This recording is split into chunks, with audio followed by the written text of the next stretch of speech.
ஆண்டவரே, அப்பா, நீங்கள் எங்களை கூட்டு சேர்க்க சித்தம் கொண்டபடியினால் நாங்கள் மக்கள் நன்றி செலுத்துகிறோம். இந்த வேளையிலே நாங்கள் எவைகளை கற்றுக்கொள்ள வேண்டுமோ, எவைகளை பெற்றுக்கொள்ள வேண்டுமோ, அவைகளை முழுமையாக பெற்றுக்கொள்ள தேவரீர் எங்களுக்கு கிருபை பாராட்டுவீராக. வேதத்தின் மகத்துவங்களை காண பிரகாசமுள்ள மனக்கண்களை எங்களுக்கு தருவீராக. எங்கள் ஆண்டவர் இயேசுவின் மூலம் பிதாவே, ஆமேன், ஆமேன், ஆமேன். வெளிப்படுத்தின விசேஷம் 16ஆம் அதிகாரம் 15ஆம் வசனம் இப்படி சொல்லுகிறது: இதோ திருடனை போல வருகிறேன். நாம் கவனித்துக் கொண்டிருக்கிறோம். திருடன் என்பது புதிய ஏற்பாட்டில் 2 விதமான திருடர்களை கவனிக்கிறோம். இதில் சொல்லப்பட்ட திருடன் யாரும் அறியாத வேளையிலே விலையுயர்ந்த பொருள்களை மாத்திரம் எடுத்துக்கொள்வதற்காக வருகின்ற திருடனை குறிக்கின்ற கிளெப்டஸ் என்ற அந்த வார்த்தையை தான் இங்கே இயேசு பயன்படுத்துகின்றார். திருடனை போல வருகிறேன். மத்தேயு 24ஆம் அதிகாரம் 42 முதல் 44 வசனங்களில் நாம் கவனித்தோம். இயேசுவின் வருகையின் அந்த நாளிகை, அந்த நேரம் கூட இதே வார்த்தை கிளெப்டஸ், திருடன் என்று தான் பயன்படுத்தப்படுகிறது. 1 தெசலோனிக்கேயர் 5ஆம் அதிகாரம் 2ஆம் வசனத்தில் அவர் வருகின்ற நாள், அந்த நாளுக்கும் இதே கிளெப்டஸ் அந்த வார்த்தை தான். அந்த இரவில் திருடன் வருகின்ற விதமாய் வருவதுதான் நாள். 3ஆவதாக வெளிப்பாடு 16:15 வாசிக்கிறோம்.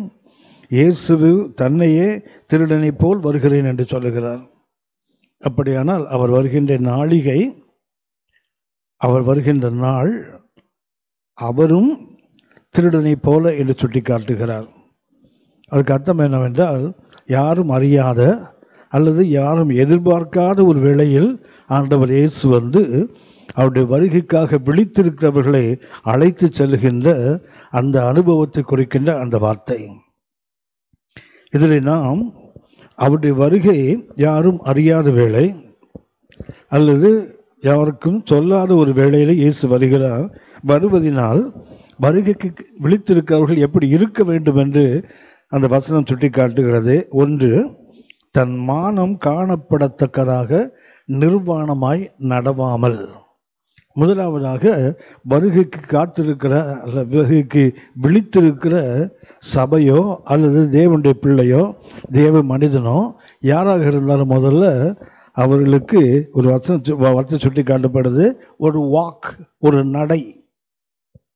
2ஆவதாக வேதம் அதில் சுட்டி காட்டுகிறது, விழித்து கொண்டு நடக்க வேண்டும். அந்த நடையில் எப்படிப்பட்ட நடையா இருக்கணும்?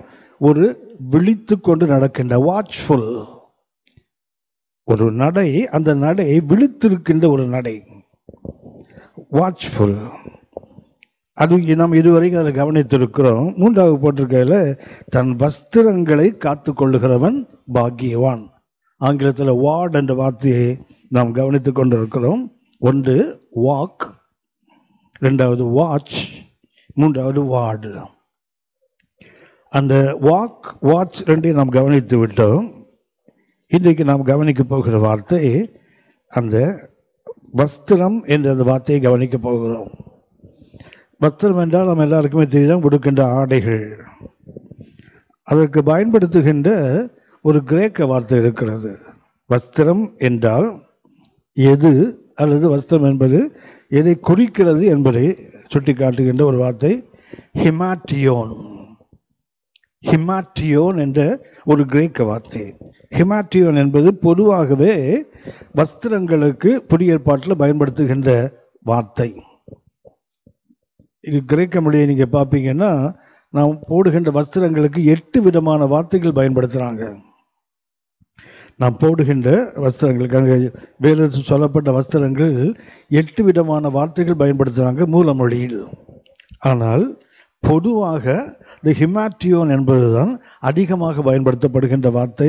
இன்னும் சொல்லப்போனால் ஆடையினுடைய எந்த பகுதியாக இருந்தாலும், ஆடையினுடைய எந்த விதமாக இருந்தாலும் பெரும்பாலும் அந்த ஹிமாட்டியோன் வெளிப்பாடு 16:15 வஸ்திரம் என்ற அந்த வார்த்தை தான் பொதுவாக பயன்படுத்தப்படுகிறது.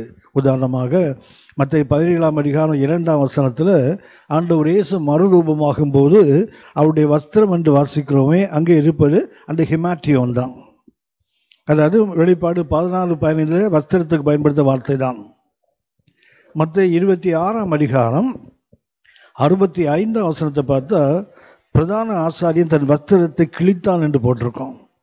பிரதான ஆசாரிய வஸ்திரத்துக்கும் அதே ஹிமாட்டியோன் தான். மத்தேயு 27:31 பார்த்தால் ஆண்டவர் இயேசுவுக்கு அந்த சிவப்பு அங்கியை கழற்றிவிட்டு அவருடைய வஸ்திரத்தை அவருக்கு போட்டார்கள் என்று வாசிப்போம்.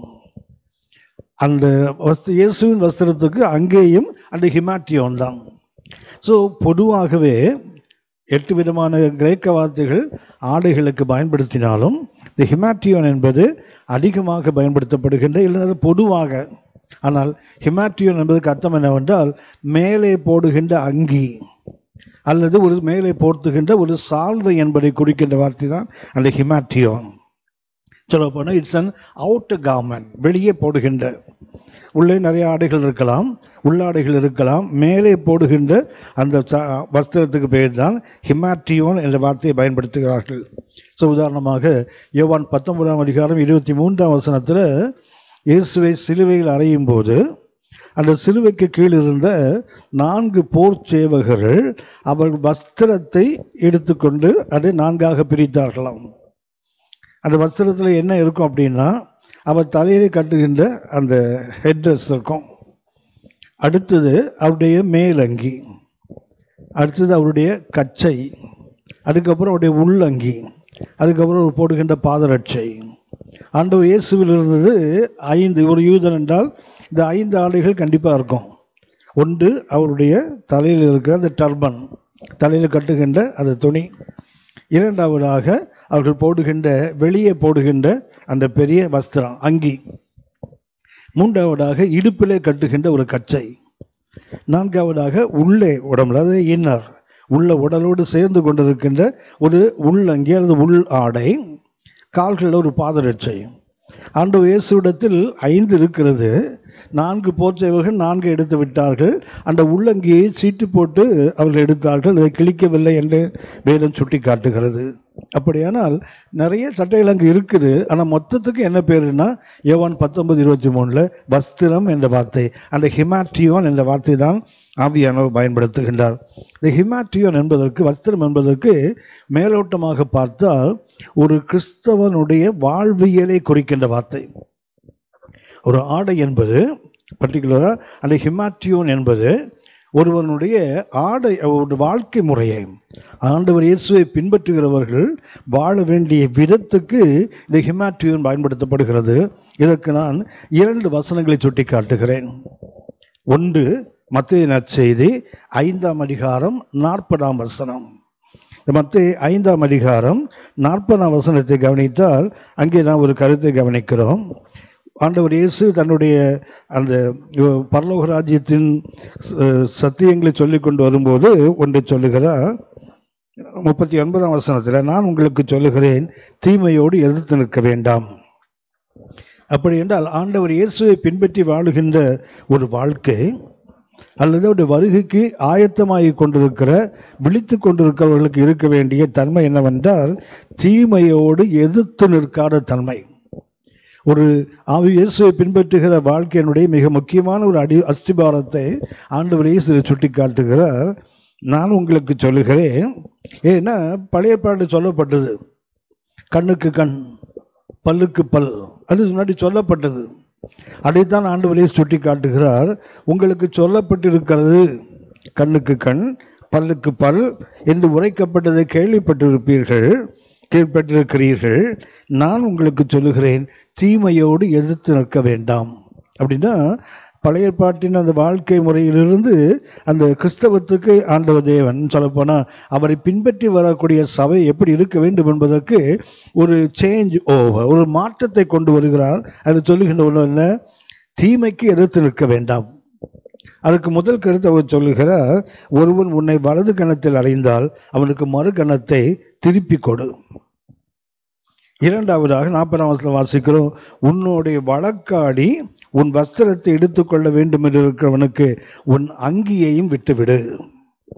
மத்தேயு 5ஆம் அதிகாரம் 39 முதல் 44 வரை உள்ள வசனங்களை பார்க்கும்போது எப்படி, அதாவது இதுவரைக்கும் ஒரு வாழ்வியல் வந்திருக்குது.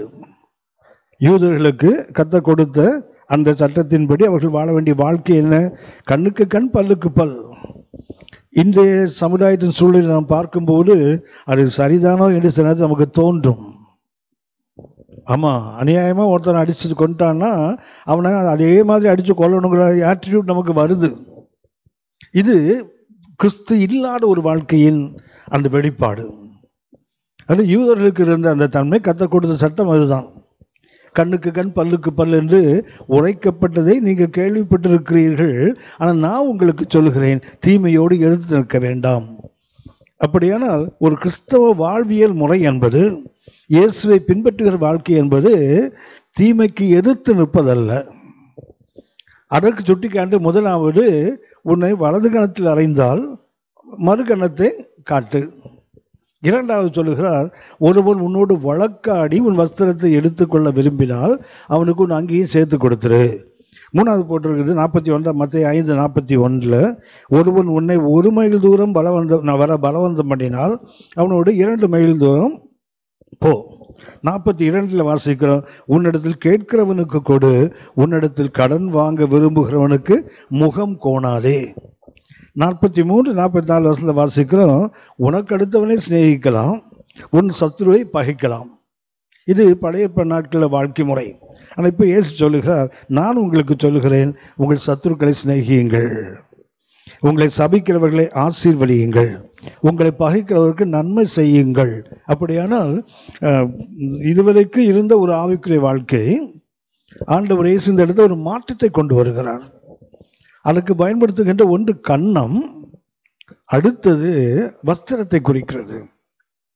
இதில் நான் ஒரு கருத்தை நான் உங்களுக்கு அதை வலியுறுத்தி சொல்ல விரும்புகிறேன். கொஞ்சம் கவனித்து பார்க்க வேண்டியது, ஒரு புரியாவிட்டால் மறுபடியும் திருப்பி அதை கவனித்து பாருங்க. மற்ற 5ஆம் அதிகாரம் 40ஆம் வசனத்தில், உன்னுடைய வழக்காடி உன் வஸ்திரத்தை எடுத்துக்கொள்ள வேண்டும் என்று இருக்கிறவனுக்கு உன் அங்கியை விட்டுவிடு.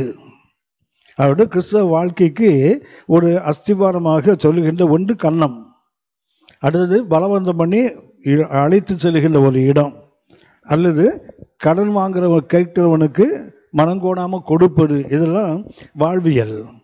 ஆனால் அதில் ஒன்றை சுட்டி காட்டுகிறேன், உன்னோடு வழக்காடி உன் வஸ்திரத்தை எடுத்துக்கொள்ள வேண்டும் என்று இருக்கிறவனுக்கு உன் அங்கியை விட்டுவிடு. இது மத்தேயு 5:40. லூக்கா 6ஆம் அதிகாரம் 29ஆம் வசனத்தை கவனிச்சிங்கன்னா இதே கருத்து. ஒருவேளை நீங்கள் அதை படிச்சீங்கன்னா உங்களுக்கு ஒரு முரண்பாடு போல தோன்றும். அதற்காக நான் அதை சுட்டி காட்டுகிறேன். லூக்கா 6ஆம் அதிகாரம் 29ஆம் வசனத்தில், உன்னை ஒரு கன்னத்தில் அறைகிறவனுக்கு மறு கன்னத்தையும் கொடு. அடுத்தது, உன் அங்கியை கொள்ளுகிறவனுக்கு உன் வஸ்திரத்தையும் எடுத்துக்கொள்ள தடை பண்ணாதே. மத்தேயு 5:40 எப்படி போட்டிருக்கு அப்படின்னு சொன்னால் வஸ்திரம் அங்கி. ஆனால் லூக்கா 6:26 பார்த்தீங்கன்னு சொன்னால் 29 பார்த்தா அங்கி வஸ்திரம். அங்கு மத்தேயு 5:40 போட்டிருக்க வார்த்தை ஒன்று, உன்னுடைய வஸ்திரத்தை ஒருவன் எடுத்துக்கொள்ளனா அவனுக்கு என்ன கூட அவனுடைய அங்கியை கொடுத்துரு. ஆனால் லூக்கா சொல்லும்போது அது அந்த ஆர்டரை மாற்றி சொல்லார், அந்த வழியை திருப்பி சொல்லுகிறார். அங்கே அங்கி அப்புறம் மன்னிக்கணும் வஸ்திரம் அங்கி. ஆனால் இங்கே பார்த்தீங்கன்னா அங்கி வஸ்திரம். அந்த ஹிமாட்டியோன் கூட சிட்டோன் என்று ஒரு கிரேக்க வார்த்தை பயன்படுத்துவாங்க. அந்த வஸ்திரம் என்பது உள்ள போடுகிற உள்ளங்கியை குறிக்கின்ற வார்த்தை சிட்டோன். ஆனால் அதுக்கு மேலே போடுகிற அந்த அங்கி என்பது இந்த ஹிமாட்டியோன். மத்திய 5:40 பார்த்தீங்கன்னு சொன்னால், ஒருவன் உன்னுடைய வழக்காடி, அது முக்கியமானது. அதாவது ஒரு வழக்கு, ஒரு கேஸ் நடக்குது, அந்த கேஸில் ஜட்மெண்ட் வந்தது. என்ன ஜட்மெண்ட் சொன்னால், நீ உன்னுடைய வஸ்திரத்தை அவனுக்கு கொடு. அங்கே வஸ்திரம் என்பது உள்ள போடுற சட்டை. ஒருவன் ஒரு லா சூட், அதாவது ஒருத்தருக்கு விரோதமாக தப்பு பண்ணிட்டாங்க, இல்லை ஒரு வழக்கு நடந்தது, வழக்கினுடைய தீர்மானம் என்ன, அது லீகலாக சட்டபூர்வமாக கொடுக்க வேண்டியது என்ன, உன்னுடைய வஸ்திரத்தை. வஸ்திரம் என்பது உள்ளே போட்டிருக்கிற அங்கி, அதை சொன்னேன்னு சிட்டோன் என்ற வார்த்தை. ஆனால் அதுக்கு மேலே போடுற அந்த வார்த்தைக்கு பேர் அங்கி, அதுதான் ஹிமாட்டியோன்.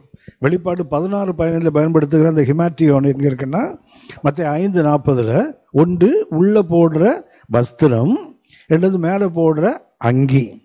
என்ன சட்டத்தின்படி பார்த்தால், ஒருவன் தப்பு பண்ணால், இல்லை அவன் கொடுக்க வேண்டிய அவசியம் வந்தால் என்ன பண்ணணும்னு சொன்னால், மேலாடையை கொடுக்க வேண்டும். மேலே போட்டிருக்கிற அந்த ஹிமாட்டியோனை கொடுக்க வேண்டாம், உள்ளே இருக்கக்கூடிய அந்த சிட்டோனை கொடுக்கணும். அதாவது கேஸில் இவருக்கு ஜட்மெண்ட் முடிஞ்சு போச்சு, நீ உன்னுடைய வஸ்திரத்தை கொடு அவனுக்கு. வஸ்திரம் என்பது உள்ளே போட்டிருக்க சட்டை. யூதர்கள் என்ன செய்வாங்கன்னா, வெளியே உள்ள சட்டையை களைச்சிட்டு உள்ளே இருக்கிற அந்த வஸ்திரத்தை கொடுத்துட்டு அங்கேயே மேலே போட்டுக்கலாம். ஏன்னா அங்கி வந்து காஸ்ட்லி. அந்த ஹிமாட்டியோன் இருக்கிற அது காஸ்ட்லி. ஏன்னா வெளியே போடுற சட்டை டிசைன்ஸ் இருக்கும், பல வர்ணங்கள் இருக்கும், அது ரொம்ப காஸ்ட்லி, எம்ப்ராய்டரி ஒர்க் இருக்கும். அதில் வந்து இது வெளியே இருப்பது, உள்ளே வந்து இன்னர். இப்போ நம்ம சட்டை போட்டு உள்ள பனியன் போடுற மாதிரி அவங்களுக்கு சட்டத்தின்படி வந்தால் என்ன ஆகணும், நீ உன்னுடைய மேலே போட்டிருக்க சட்டையை கொடுக்க வேண்டாம், உன்னுடைய வஸ்திரத்தை கொடுத்தா போடும். வஸ்திரம் என்பது உள்ளே இருக்கிற அதை கொடுத்தால் போதும். ஆனால் ஏசு சொல்லுகிறார், ஒருத்தவன்ட லா சூட் வழக்காடி அவனுக்கு நீ அவனுக்கு வஸ்திரத்தை கொடுக்கணும், நான் இதையும் சேர்த்து கொடுத்துரு, இதையும் சேர்த்து கொடுத்துரு. அப்படி என்றால் இது மத்தேயு 5:40. ஆனால் லூக்கா 6:29 அப்படி சொல்லுகிறார். திருப்பி சொல்றார் அவர், ஒருவன் உன்னுடைய அங்கியை, அந்த பார்த்தீங்கன்னா லூக்கா 6:29 உன் அங்கியை எடுத்து கொள்ளுகிறவனுக்கு, அதாவது மத்தேயு 5:40 வழக்காடி சட்டத்தின் தீர்ப்பு. அதனால் என்ன பண்ணால் போதும், நீ உள்ளாடையை கொடுத்தா போதும், மேலே சட்டையை நீ போட்டுக்கலாம். ஆனால் ஏசு சொல்லுகிறார், ரெண்டையும் சேர்த்து கொடுத்துரு.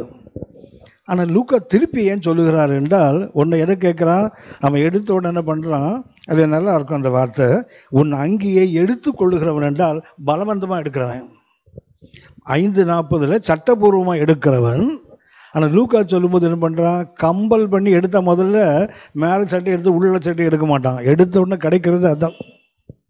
அதை பறிக்கும்போது நீ என்ன பண்ணு, அதாவது காஸ்ட்லி, மேலே இருப்பது காஸ்ட்லியான பலவந்தமாக எடுக்கிறான், சட்டபூர்வமாக இல்லை. மத்தேயு 5:40 லா சூட், இது வந்து பை கம்பல்ஷன், இது கட்டாயத்தினால கொடுக்குறான், கட்டாயத்தினால அவன் பறிக்கிறான். பறிக்கும்போது என்ன பண்ணு, அதாவது நியாயப்படி கேட்டாலும் ரெண்டையும் கொடுத்துரு, அநியாயமாக ஒன்று சண்டை போட்டு அதை பறித்தாலும் எதை எடுக்கிறான், அவன் எடுத்தோடனே மேலோட சட்டையை கலட்டுறான். நீ என்ன பண்ணு, இந்தாப்பா என் அங்கேயும் எடுத்துக்கோ, என் வஸ்திரத்தையும் எடுத்துக்கோ. அப்படியான அந்த ஹிமாட்டியோன் என்பதற்கு அர்த்தம் என்னவென்றால், கிறிஸ்தவனுடைய வாழ்வியலுக்கு காட்டுகின்ற மிக அற்புதமான ஒன்று. இது நீங்கள் நானும் கற்றுக்கொள்ள வேண்டிய மிக அவசியமான ஒன்று. வருகைக்கு ஆயத்தமாக இருக்கிற, வருகைக்கு விழித்திருக்கிறவர்கள் ஒன்று சட்டபூர்வமாக ஒன்றை கொடுக்க வேண்டுமானால் மேலுள்ள சட்டையை கழிச்சு உள்ள உள்ளதை கொடுத்துருவான். ஆனால் ஏசு சொல்லுகிறார், சட்டபூர்வமாக வந்தாலும் அவனுக்கு ரெண்டையும் கொடு. அதே நேரத்தில் பலவந்தமாக ஒன்றை அநியாயமாக உன்னை காயப்படுத்தி உன்னை அடித்து பறித்தாலும் என்ன பண்ணு, அவனுக்கு ரெண்டையும் சேர்த்து கொடு. அப்படியான உன் வஸ்திரத்தை காத்துக்கொள் என்பதற்கு அர்த்தம் என்னவென்றால், உன்னுடைய கிறிஸ்தவ வாழ்க்கை, அதாவது ஏற்கனவே இருந்த யூதனுடைய வாழ்க்கையிலிருந்து இது மாறுபட்ட ஒரு வாழ்க்கை. ஏற்கனவே பிதாவை பின்பற்றின, தேவனை பின்பற்றின கூட்டத்தில் இருந்து ஆண்டவர் இயேசு தன்னை பின்பற்றுகிறவர்களுக்கு வேறொரு மாதிரியை கட்டளையிடுகிறார். என்ன வேண்டும், மத்தேயு 5:39 வாசிக்கிறோம், கிறிஸ்தவ கன்னம். ஒருவன் எங்க அடிக்கிறான், உன் வலது கன்னத்தில் அடித்தால் என்ன பண்ண, உன்னுடைய இடது கன்னத்தை கொடு. வலது கன்னத்தில் அடிக்கணும்னா இடது கையில் தான் அடிக்கணும். வலது கன்னத்தில் ஒருவர் நம்ம முன்னாடி எதிரிருந்து அடிக்கணும்னு சொன்னால் அது வலது கையில் அடிக்க முடியாது. அப்படி அடிக்க வேண்டுமானால் இப்படி அடிக்கணும், இப்படி அடிக்கணும், இல்லைன்னா இப்படி அடிக்கணும், இல்லை பின்னாடி நின்று அடிக்கணும். ஆனால் வலது கன்னத்தை ஒருத்தன் அடிக்கிறான்னு சொன்னால் இடது கையில் அடிப்பது வலிக்குதோ இல்லையோ அவமானம். அந்த அவமானம் என்று சொல்ல காட்டிலும் உனக்கு என்ன வருது, குறைந்த அழுத்தத்தில் ஒரு அடி வருது. அடுத்தது மறுக்கண்ணம் என்றால் ஸ்ட்ராங்காக வரப்போகிற அடிப்போம். அதை கொடு. அதுதான் கிறிஸ்தவனுடைய வருகைக்கு ஆயத்தமாக இருக்கிற மிக அவசியமான ஒன்று. என்ன, இதுவரைக்கும் வந்தது சாதாரணம், இனி அசாதாரணமானவைகள். இதுவரைக்கு வந்தது லகுவானவைகள், உபத்திரவங்கள், பாடுகள். இனி வரப்போகிறது கொஞ்சம் அதிகமாக இருந்தால். இன்னைக்கு பொதுவாகவே ஆமைக்கு உள்ளதை கற்றுக் கொடுக்கறது என்னன்னா, உனக்கு பாடுகளே கிடையாது, உபத்திரவங்களே கிடையாது அப்படி சொல்லி கொடுக்குறாங்க. அது கேட்க நல்லா தான் இருக்குது, ஜனங்களுக்கும் உற்சாகமாக தான் இருக்குது, ஜனங்களுக்கும் சந்தோஷமாக இருக்குது. சந்தோஷப்படுவதுன்னு நமக்கு எதிரானவர்கள் அல்ல. ஆனால் நிஜம் ஒன்று இருக்குல்ல, உண்மை ஒன்று இருக்கிறதே. அந்த உண்மையை சொல்லாமலே, அது சுவிசேஷம் என்றால் என்ன, சுவிசேஷமா கர்த்தர் செம்மையாக படைத்திருக்கிறார். ஆமாம், அது கெட்டு போச்சுத. கெட்டு போனதால இயேசு வர வேண்டிய அவசியம் வந்தது. இல்லை சுவிசேஷத்துக்கு வேலையே இல்லையே. என்ன சொல்கிறாங்க, சுவிசேஷம் என்றால் என்ன, நன்மையாக படைத்தார், பாவம் கெட்டு போச்சு, இயேசு நன்மையை கொடுத்தார். இன்றைக்கு என்ன, அது தொடர்ந்து போயிட்டே இருக்குது.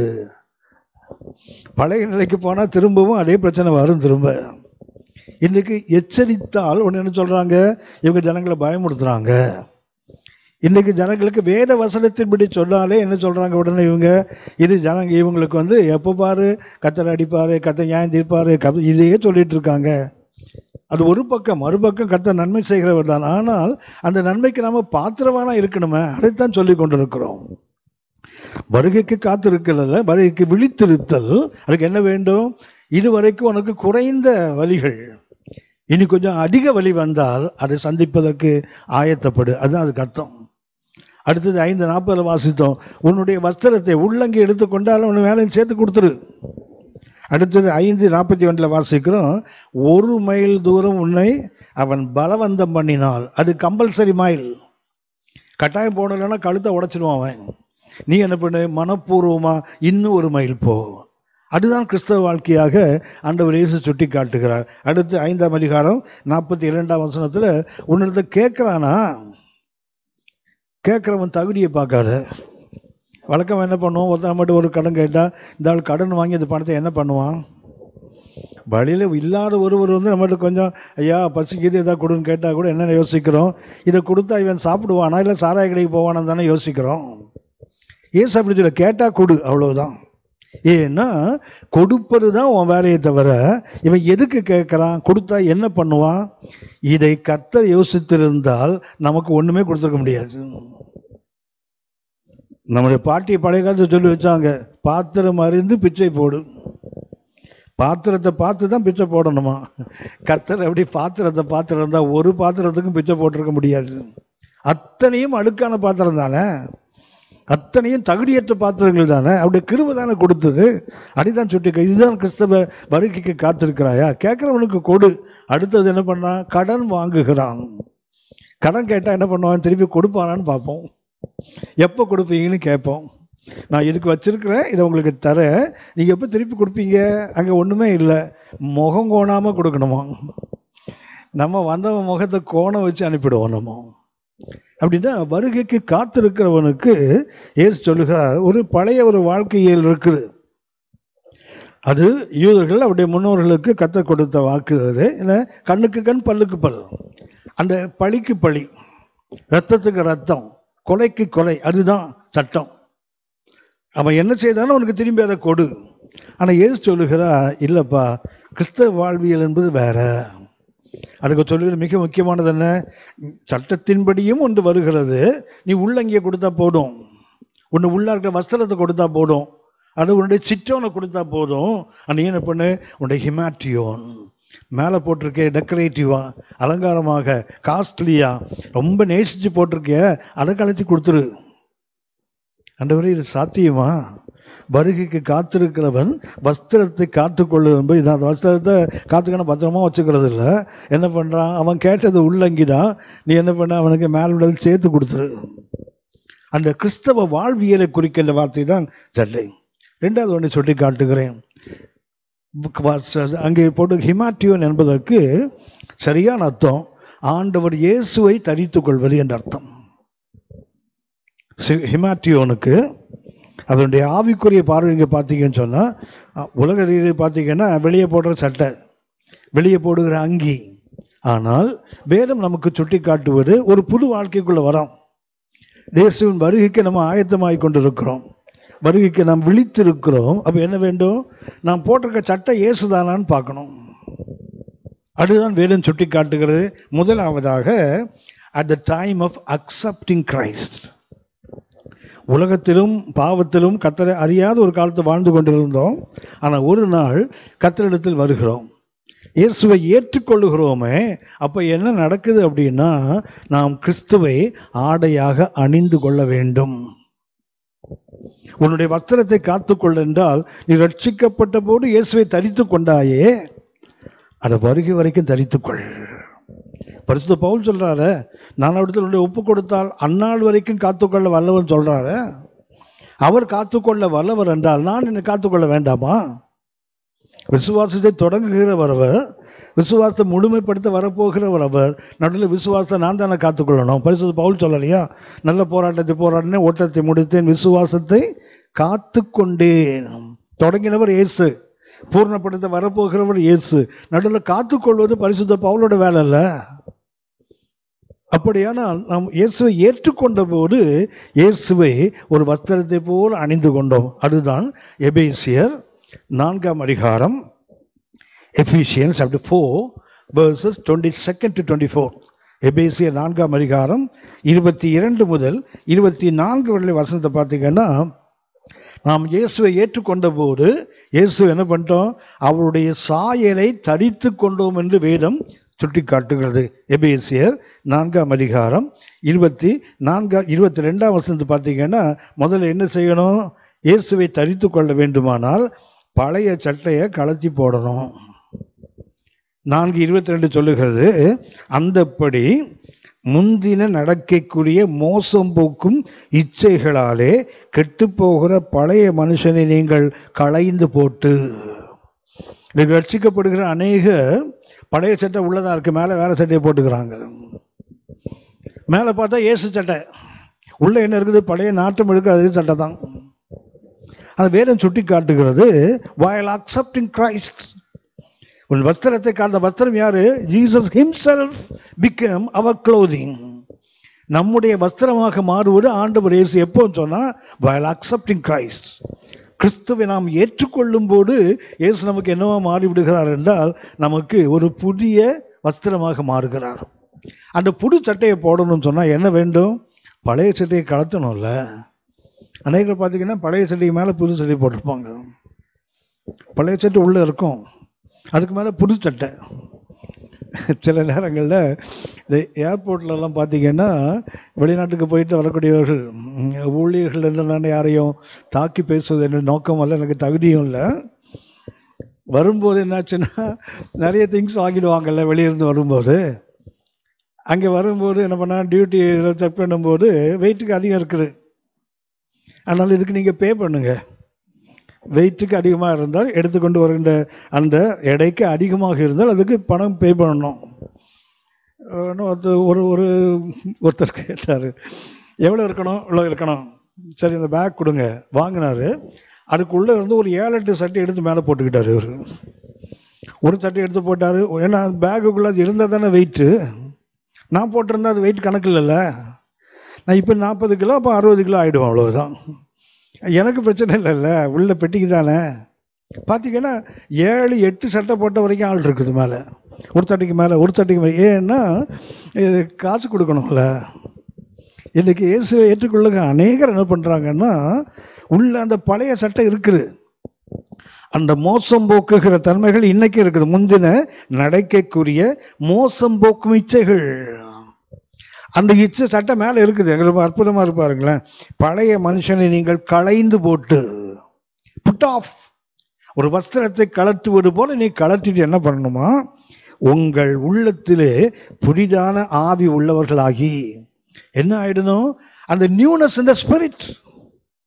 வஸ்திரத்தை காத்துக்கொள்ள வேண்டுமான் முதல்ல என்ன செய்யணும்? பழைய சட்டையை கலத்தி போடணும்.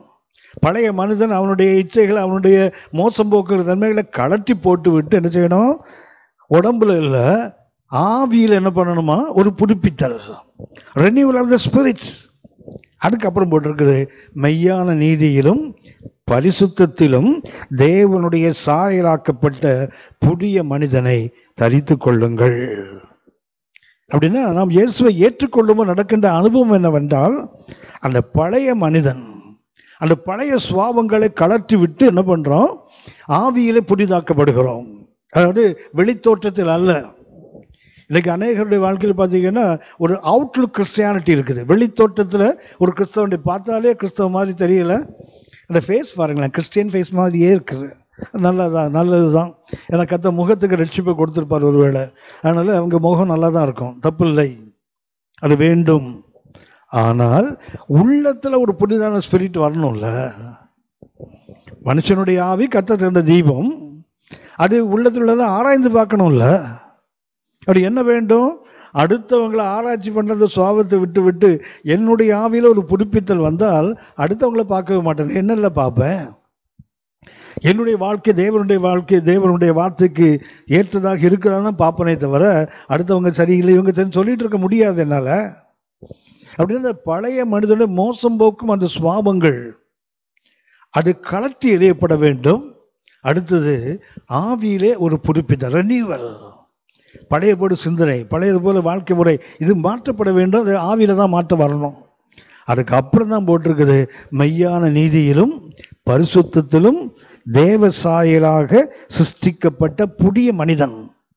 அப்படின்னா நம்ம இயேசுவை ஏற்றுக்கொள்ளும் போது நடக்கின்ற ஒரு விசேஷத்தை அனுபவம். இயேசுவை ஒரு வஸ்திரமாக போட்டுக்கொள்கிறோம். இயேசுவை வஸ்திரமாக போட்டுக்கொள்ள வேண்டும் என்றால் கொலோசியர் 3ஆம் அதிகாரம் அற்புதமாக 3 படிகளை சுட்டி காட்டுகிறது. வருகைக்கு விழித்திருக்கிறவர்கள் தங்கள் வஸ்திரத்தை காத்துக்கொள்ள வேண்டும் என்றால் அந்த ரட்சிக்கப்பட்ட காலத்தில் பெற்றுக்கொண்ட அந்த தேவ சாயலை அவங்க வருகை வரைக்கும் காத்துக்கொள்ள வேண்டும். அதுதான் அந்த வசனத்துக்கு அர்த்தம். அப்படின்னா என்ன பண்ண, நீ தரித்திருக்கிற அந்த ஹிமாட்டியோன் அந்த வஸ்திரத்தை என்ன செய்யணும்? அவர் வரும் வரைக்கும் என்ன செய்ய, வஸ்திரத்தை கரைவிடாமல் காத்துக்கொள்ளணும்ல. அதற்கு கொலோசியர் 3ஆம் அதிகாரத்தில் 3 கருத்துக்களை வாசிக்கிறேன். ஒன்று, கொலோசியர் 3ஆம் அதிகாரம் 5ஆம் வசனம் பார்த்தீங்கன்னா, ஆகையால் விபச்சாரம், அசுத்தம், மோகம், துரிச்சை, விக்கிரக ஆராதனையான பொருளாசை ஆகிய இவைகளை பூமியில் உண்டு பண்ணுகிற உங்கள் அவயவங்களை அழித்து போடுங்கள். என்ன செய்ய வேண்டும்? 5 காரியம் அதில் போட்டிருக்குது. இதுல 4 பாவம்னு குழந்தைக்கு கூட தெரியும். இதுல சொல்லப்பட்ட 5 கருத்துக்கள், இதுல 4 இது பாவம் எல்லாருக்குமே தெரியும். கடவுள் இருக்கிறவன இல்லாதவங்க எல்லாருக்கும் தெரியும். ஆனால் 5வது ஒண்ணு இருக்குது, பொருளாசை என்னும் விக்கிரக ஆராதனை. இது இன்னைக்கு வரைக்கும் நிறைய பேருக்கு புரியல. பொருளாசை ஒரு விக்கிரகம் என்று புரியல. எங்கேயோ ஆலயங்கள்ல எங்கேயோ கோயில்கள் இருக்கக்கூடிய பொம்மையை தான் விக்கிரகம் சொல்லிட்டு இருக்கானே தவிர பொருளாசை உள்ள ஒரு விக்கிரகம் இருக்குத, அதை கலத்தி இன்னும் போடல, தூக்கி எரியலையே. அழித்து போடுங்கள் தமிழ்ல போட்டிருக்குது, கொன்று போடுங்கள். அது ஈவு இறக்கம் இல்லாம கொல்ல வேண்டியவைகள் 5 இருக்குதுல. ஒன்று விபச்சாரம், அசுத்தம், மோகம், துரிச்சை. இது 4மே மாம்சத்தோடு சம்பந்தப்பட்ட பாவம், எல்லாருக்கும் தெரியும். இதற்கு வேணா ஒருவேளை விலகி இருக்கலாம். ஆனா உள்ள ஒண்ணு இருக்கு, 5வது விக்கிரக ஆராதனையான பொருளாசைன்னு இருக்குது. அது இன்னும் கொண்டு போடலையே. அப்படி என்றால் ஒரு வஸ்திரத்தை காத்துக்கொள் என்றால் அந்த வஸ்திரம் என்றால் அர்த்தம் என்ன? இயேசுவை ஏற்றுக்கொள்ளும் போதே இது நடந்திருக்கணும். அந்த பழைய மனுஷனை மோசம் போக்குகின்ற அந்த தன்மைகள் கொல்லப்பட்டிருக்க வேண்டும், புட்டு டெத், கொல்லப்பட்டிருக்க வேண்டும். ஆனா இன்னைக்கும் அந்த பொருளாசைங்கிற ஒரு விக்கிரகம் உள்ள இருந்துகிட்டே தான் இருக்குது. பொருளாசை இல்லாத கர்த்தருடைய பிள்ளைகளை பார்ப்பது அரிதிலும் அரிது. பொருளாசை இல்லாத தேவ மனிதர்களை பார்ப்பது மிக அரிதான ஒன்று. ஆனால் வேதம் சுட்டி காட்டுகிறது, நான் கிறிஸ்துவை ஆடையாக அணிந்து கொண்டு அதை ஒரு வருகை வரைக்கும் நான் விழித்திருக்க வேண்டுமானால் எனக்கு தேவையான ஒன்று என்ன? நான் சிலவற்றை கொண்டு போட வேண்டும். 5 காரியங்கள் இருக்கு அதுல. கொலோசியர் 3:5. கொலோசியர் 3:8 பார்த்தீங்கன்னா அடுத்தது இருக்குது, இப்பொழுதோ கோபம், மூர்க்கம், பொறாமை, உங்கள் வாயில் பிறக்காத தூஷணமும் வம்புமான வார்த்தைகளுமாகிய இவைகளை எல்லாம் விட்டு விடுங்கள். ஒன்று கொண்டு விடுங்கள், அடுத்தது கழற்றி எறிந்து விடுங்கள். Put off. முதல் 5 கொல்லப்பட வேண்டிய ஈவு இறக்கலாம கொல்லணும். அதை 8ஆம் வசனத்தில் வாசிக்கிறோம். கோபம், மூர்க்கம், பொறாமை, தூஷணமான வம்பு வார்த்தை, இவங்களை என்ன செய்யணுமா? கொல்லப்பட வேண்டுமல்ல, இது கழற்றி எறியப்படணும். ஒன்று கொல்லப்பட வேண்டும், அடுத்து கழற்றி எறியப்பட வேண்டும். 10ஆம் வசனத்தில் பார்த்தீங்கன்னா, தன்னை சிருஷ்டித்தவருடைய சாயலுக்கு ஒப்பாய் பூரண அறிவடையும்படிக்கு புதிதாக்கப்பட்ட புதிய மனிதனை தரித்துக் கொள்ளுங்கள். அப்படின்னா இயேசுவை என்னைக்கு ஏற்றுக்கொள்ளுகிறோமோ, என்னைக்கு கர்த்தருடைய பிள்ளையாக நான் மாறினேன், இயேசப்பா என் பாவத்தெல்லாம் மன்னித்து விட்டார், நான் கர்த்தருக்குள்ள வந்து விட்டேன் என்று எண்ணுகிறோமோ, அன்னைக்கு என்ன ஆகும்னா நம்முடைய பழைய வஸ்திரத்தை கழற்றி எறிய வேண்டும், பழைய வாழ்க்கை முறையை தூக்கி எறிய வேண்டும். அதுக்கு என்ன செய்ய வேண்டும்? கொல்ல வேண்டியவைகளை கொல்ல வேண்டும், அகற்ற வேண்டியவைகளை அகற்ற வேண்டும், அணிய வேண்டியவரை அணிந்து கொள்ள வேண்டும். திரும்ப சொல்லுகிறேன், அழிக்க வேண்டியதை கொலோசியர் 3:5 அழிக்க வேண்டியது, அடுத்தது அகற்ற வேண்டியது, அடுத்தது அணிய வேண்டியது. இயேசுவை வஸ்திரமாக தரித்து கொண்டு அவர் வருகை வரைக்கும் அந்த வஸ்திரத்தை காத்து கொள்ள வேண்டுமானால் செய்ய வேண்டியது என்ன? அழிக்க வேண்டியதை அழித்து விட்டோமா? அகற்ற வேண்டியதை அகற்ற வேண்டியதை பார்த்தீங்கன்னா ஒன்று இருக்குது, கோபம். இன்றைக்கு வரைக்கும் கோபம் இல்லாத கர்த்தருடைய பிள்ளைகளை பார்ப்பது கடினம். ஏதாவது ஒரு சந்தர்ப்பத்தில் கோபம் வந்துடுது, ஆனால் சொல்லிட்டு இருப்போம், மனுஷனுடைய கோபம் தேவனுடைய நீதியை நடப்பிக்க மாட்டாருன்னு சொல்லிட்டு இருப்போம். ஆனால் கோபப்படுவோம். அது என்ன பண்ணுவோம்? அதுக்கு நியாயம் கற்பிப்போம். கோபப்படுறதுக்கு என் இடத்த நீங்கள் இருந்தால் தெரியும் உங்களுக்கு, என்னை எப்படி பாடுபட்டாங்க தெரியுமா, அதனால தான் அப்படி பண்ணேன். கவனித்துக்கொள்கள். இது என்ன பண்ணும்? இது அகற்றப்படுவேன். அடுத்தது மூர்க்கம்னு ஒரு வார்த்தை போட்டு பாருங்களேன், பொறாமை, அடுத்தது தூஷணம், அப்புறம் வம்பு வார்த்தை. இவைகளெல்லாம் நீ பார்த்தீங்கன்னா விசுவாசிகள் கூட கொஞ்சம் ஃப்ரீயாக உட்காந்து பேசுகிறாங்கன்னா ஜோக் அடிக்கிற பேர் வழின்னு வாயில் வந்தெல்லாம் பேசுகிறாங்க. பேசக்கூடாத வார்த்தைகள், வம்பு, தூஷணங்கள் சாதாரணமாக.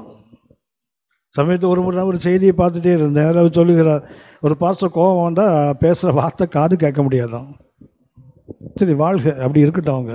ஆனால் வசனம் சொல்லுது, அழிக்க வேண்டியதை அழித்து விட வேண்டும், அகற்ற வேண்டியதை அகற்ற வேண்டும். 10ஆம் வசனம் போட்டிருக்குது, பூரண அறிவை அடையும்படி புதிய மனுஷன் என்ன செய்யணுமா? தரித்து கொள்ள வேண்டும். எப்படிப்பட்ட? தன்னை சிருஷ்டித்தவருடைய சாயல். அப்படின்னா வஸ்திரம் என்பது என்ன? இயேசுவை ஏற்றுக்கொள்ளும் போது அந்த இயேசுவனுடைய அந்த புதிதாக்கப்பட்ட, அந்த ஆவியில புதிதாக்கப்பட்ட அல்லது வெளியே காணப்படுகின்ற பழைய சட்டைகளெல்லாம் கழற்றி எறியப்பட்டு அந்த புதிதான தன்மை உள்ளவனாக வருவது. இதுதான் வேறும் சொல்லுகிறது, அவர் வரும் வரை என்ன பண்ணு? இந்த வஸ்திரத்தை காத்துக்கொள். ரட்சிக்கப்பட்ட போது அநேகர் சந்தோஷமாக தான் ஏற்றுக்கொண்டாங்க, வாழ்க்கை மாறினது உண்மைதான். ஆனால் நாட்கள் போக போக ஆவிக்குற உலகத்தை வந்த உடனே ஊழியர்களை பார்க்குறாங்க, விசுவாசிகளை பார்க்குறாங்க, உடன் இருக்கவங்களை பார்க்குறாங்க, அவங்கெல்லாம் இப்படி பண்ணுறாங்களே, நான் இப்படி பண்ணால் என்ன, அந்த இடத்துக்கு வந்து விடுகிறார்கள். தொடக்கம் நல்லா தான் இருக்குது. சிவந்த சமுத்திரத்தை பிளந்த போது அன்னைக்கு மீரியாம் எவ்வளோ ஆடல் பாடலோடு வந்தாங்க. எப்படி அந்த அம்மாவுக்கு ஒரு 85-90 வயசு இருக்கும் அந்த நேரத்தில். ஏன்னா மோசேக்கே 80 வயசுனா இந்த இவருக்கு அக்கா எப்படி ஒரு 85-90 வயசுக்கு மேலே தான் இருக்கும் அவருக்கு. அந்த அம்மா கைகளில் டிம்பரல்ஸ்லாம் எடுத்துட்டு என்ன பண்ணுறாங்க? கத்த மகிமையாக வெற்றி சிறந்தார், பார்வை 2 குதிரைகளையும் அமிழ்த்து எல்லாம் பாடிட்டு வந்தாங்கல்ல. கொஞ்ச நாள் கழிச்சு பார்த்தா குஷ்ரோகிய மாதிரி நிற்கி பாருங்களேன். தாயின் வயிற்றிலிருந்து அழுகி பிறந்த ஒரு குழந்தைய போல நிற்குது பாருங்களேன். இஸ்ரவேலின் முதலாவது பெண் தீர்க்கதரிசினி. அப்படிப்பட்ட ஒரு மகிமையான பாத்திரம் நீங்க பார்த்தீங்கன்னா குஷ்ரோகிய மாதிரி நிற்கிறாங்களே. தொடக்கம் நல்லா தான் இருக்கு, எல்லாருக்கும் சட்டம் நல்லா தான் இருந்து முதல்ல. ஆனால் இந்த வெள்ளை சட்டெல்லாம் பார்த்தீங்கன்னா வாங்கும்போது நல்லா ப்ளூயிஷாக இருக்கும். அப்புறம் கொஞ்ச நாள் துவைக்க பார்த்தீங்கன்னா அது மஞ்சளோட மோசமாக போயிடும் சட்டை. இது அல்ல ஆவிக்குரிய வாழ்க்கை என்பது. அந்த தொடக்கத்தில் எப்படிப்பட்ட ஒரு ஃப்ரெஷ்னஸ், அதை கற்று சொல்வார். ஆடியிலே நீ வைத்திருந்த அந்த அன்புன்னு கேட்கறா தெரியுங்களா? எரேமியா 2ஆம் அதிகாரம் 2ஆம் வசனத்துல சொல்லுகிறார், விதைக்கப்படாத தேசம், அந்த வனாந்தரத்துல நீ என்னை பின்பற்றி வந்தபோது உனக்கு இருந்த நேசத்தை நான் நினைத்திருக்கிறேன்னு கருத்து சொல்றாரு. அந்த ஃப்ரெஷ்னஸ் ஆஃப் லவ், அந்த அன்பினுடைய அந்த அந்த புதுமையான தன்மை கடைசி வரைக்கும் இருக்கணும். தொடங்கினா நல்லா இருக்கும். திருமணமான பார்த்தா தெரியும், புதுசாக கல்யாணம் ஆகின்னு பார்த்த உடனே தெரியும் ஆளு. ஒரு 4 வாரம் கழிச்சு பார்த்தா காற்று போன பலூன் மாதிரி நிற்பார் ஆளு. ஏன்னா அந்த ஃப்ரெஷ்னஸ் போயிடுச்சு பாருங்களேன். முதல்ல புது பொண்ணு புது மாப்பிள்ளை எவ்வளோ நாளைக்கு சொல்லுவாங்க, கொஞ்ச நாள் சொல்லுவாங்க. அதுக்கப்புறம் பழைய மாப்பிள்ளை பழைய பொண்ணா, அது அல்ல ஆவிக்குரிய வாழ்க்கை. ஆவிக்குரிய வாழ்க்கை என்பது அந்த ஃப்ரெஷ்னஸ். அவரை ஏற்றுக்கொண்டு போது எப்படி பழைய மனுஷனை கழுத்து எரிஞ்சேன், மறுபடியும் பழைய சட்டையை தேடுறோம்ல எடுத்து போடுறதுக்கு. வஸ்திரத்தை காத்துக்கொள்வது என்பதற்கு அர்த்தம் என்ன? அந்த ரட்சிப்பின் அனுபவம், ரட்சிக்கப்பட்ட போது எவ்வளவு ஷார்ப், எவ்வளவு கூர்மையா இருந்தது ஆவிக்குரிய வாழ்க்கை, எவ்வளவு அர்ப்பணிப்பு இருந்தது. காலங்கள் போக போக வளர்ந்துருக்கணும் தானே, குறைஞ்சு போயிடுச்சே. அப்படி என்றால் வருகைக்கு காத்திருக்கிறவர்கள், விழித்திருக்கிறவர்கள் எப்படி இருக்கணும் அப்படின்னா, மிக அவசியமானது. நான் ரட்சிக்கப்பட்ட போது அந்த பழைய மனுஷனை களைச்சி போட்டேனே. பரிசுத்த பேதுரு கூட இருந்தவர்களே, ஆண்டவர் இயேசு என் பின்னாடி வாங்க உன்னை மனுஷனை பிடிக்கிறவன் ஆக்குவன் தானே அழைச்சாங்க. படகை விட்டாங்க, வலையை விட்டாங்க, அப்பாவை விட்டாங்க, வேலைக்காரனை விட்டாங்க, கடலை விட்டு வந்துட்டாங்கல்ல. இயேசு மரித்து 3 ஆண்டுகள் அவரோட ஊழியம் செய்தாங்க, உபதேசம் கேட்டாங்க, உடனே இருந்தாங்க, தூங்கின எல்லாம் பண்ணாங்க. ஆனால் இயேசு உயிர்த்தெழுந்த உடனே பழையபடி போய் போட்டுக்கு போயிட்டாங்க பாருங்களேன். ஏன்னா அங்கே வச்சுட்டு வந்திருக்காங்க. இருக்கட்டும், எப்போனாலும் தேவைப்படும். இந்த கடை இல்லைன்னா சந்த கடை மறுபடியும் வந்தானே ஆகணும். இருக்குது பாருங்களேன். எப்படி வரணும்? எலியா போய் எலிசாவின் தோள்களில் அவன் வஸ்திரத்தை போட்டு கர்த்தர் ஊழியத்துக்கு அழைக்கிறார். அவன் சொன்னான், நான் போய் எங்கள் அப்பா அம்மாட்ட சொல்லிட்டு வந்துடுறேன், அவளை வணங்கிட்டு வந்துடுறேன். இயேசு விடத்தை ஒருத்தன் கேட்குறான், லூக்கா போய் நான் முதல்ல இயேசு அழைக்கிறேன், பின்னாடி வா. அவன் சொல்கிறான், நான் போய் எங்கள் அப்பா அம்மாட்ட பாய் டாட்டா சொல்லிட்டு வரேன். ஏன் சொல்கிறாரு, கலப்பையில் கை வச்சுட்டேன், பின்னிட்டு பார்த்தா உனக்கு வாழ்க்கை இல்லை, போகக்கூடாது வான்னு கூப்பிட்டு போயிட்டார் அவனை. ஏன்னா இவனை விட்டால் திருப்பி வரமாட்டான்னு தெரியும். ஆனால் எலியாவை கேட்கிறார். எலிசா போயிட்டு வான்னு சொல்லும்போது போய் அவன் சும்மா பாய் சொல்லிட்டு வரல. என்ன பண்ணான்னா, அந்த ஏரை உடைச்சான்ல, அந்த காளைகளை துண்டிச்சான்ல, அந்த பேகை வச்சு எல்லாத்துக்கும் கொடுத்துட்டு வந்துட்டான்ல. ஏன் திரும்பி போனாங்க? ஒன்றும் கிடையாது. ஏன் எலியாவை விடாமல் எலிசா பின்பற்றி வர்றாருன்னா ஒரு காரணம், பின்னாடி போனால் ஒன்றும் இல்லை. ஆனால் பரிசுத்த பேதுரு போன்றவங்களுக்கு பின்னாடி போனால் இருக்குது. அது அல்ல வருகைக்கு காத்திருக்கிறவங்க. ஒன்ஸ் நான் பழைய சட்டையை களைச்சிட்டேன், அதுக்கப்புறம் என்ன வேலை இருக்குது? பழைய சட்டையை களைச்சிட்டேன்ல, அதை வைத்திருந்தால் there's a possibility of wearing it again. மறுபடியும் போடுறதுக்கு ஒரு வாய்ப்பு வரும். ஆக என்ன பண்ணணும்? அதை கொண்டு விட வேண்டியதை கொண்டு விடணும், அகற்ற வேண்டியதை அகற்ற வேண்டும், அணிய வேண்டியதை அணிய வேண்டும். கர்த்தரை ஏற்றுக்கொள்ளும் போது நிறைய பேர் தீமை செய்த விட்டுட்டாங்க, நன்மை செய்ய தொடங்கலை. தீமை செய்யதை விட்டு விடுகிறார்கள், நன்மை செய்யறதை தொடங்கலைன்னா மறுபடியும் அந்த தீமை வரும். இதுதான் வேதம் சுட்டி காட்டுகிறது. அவ வருகை நீ ஆயத்தத்தோடு இருக்கிறாயா, விழித்து கொண்டிருக்கிறாயா? என்ன செய்யணும்? உன் வஸ்திரத்தை காத்துக்கொள். அது அர்த்தம் என்ன? இயேசுதான் உன்னுடைய புதிய தேவ சாயல். அது அந்த தேவ சாயலை அணிகிறாய். அணிந்தால் என்ன செய்யணும்? அதை அந்த ஃப்ரெஷ்னஸ், ரட்சிக்கப்பட்ட போது எப்படிப்பட்ட ஒரு அவேர்னஸ், விழிப்புணர்வு, எப்படிப்பட்ட ஒரு தீவிரம், எப்படிப்பட்ட ஒரு ஆத்திரம், கர்த்தருக்காக எதையாவது ஒன்று சாதிக்கணுங்கிற அந்த துடிப்பு, அது வருகை வரைக்கும் இருக்கணும். அதை தொலைச்சிட்டு இயேசு வருவார் இன்னும் கொஞ்சம் காலம் தான் மொத்தம் பாடுறதுல லாபம் இல்லை. பாடுவதனால் நத்திங் வில் ஹேப்பன். வாழ்க்கை சரியாக இல்லாவிட்டால் பாடணும். பாடுவது நமக்கு கற்றுக் கொடுத்த பெரிய மேன்மை. ஆனால் அதே நேரத்தில் அது அனுபவம் இருக்கணும்ல. அனுபவம் இல்லாவிட்டால், அப்படியானால் வஸ்திரத்தை காத்துக்கொள்ளும் அர்த்தம் என்ன? இயேசுவினுடைய சாயலை ரட்சிக்கப்பட்ட போது எப்படி பெற்றுக்கொண்டோமோ அப்படி அதை காத்துக்கொள்வது.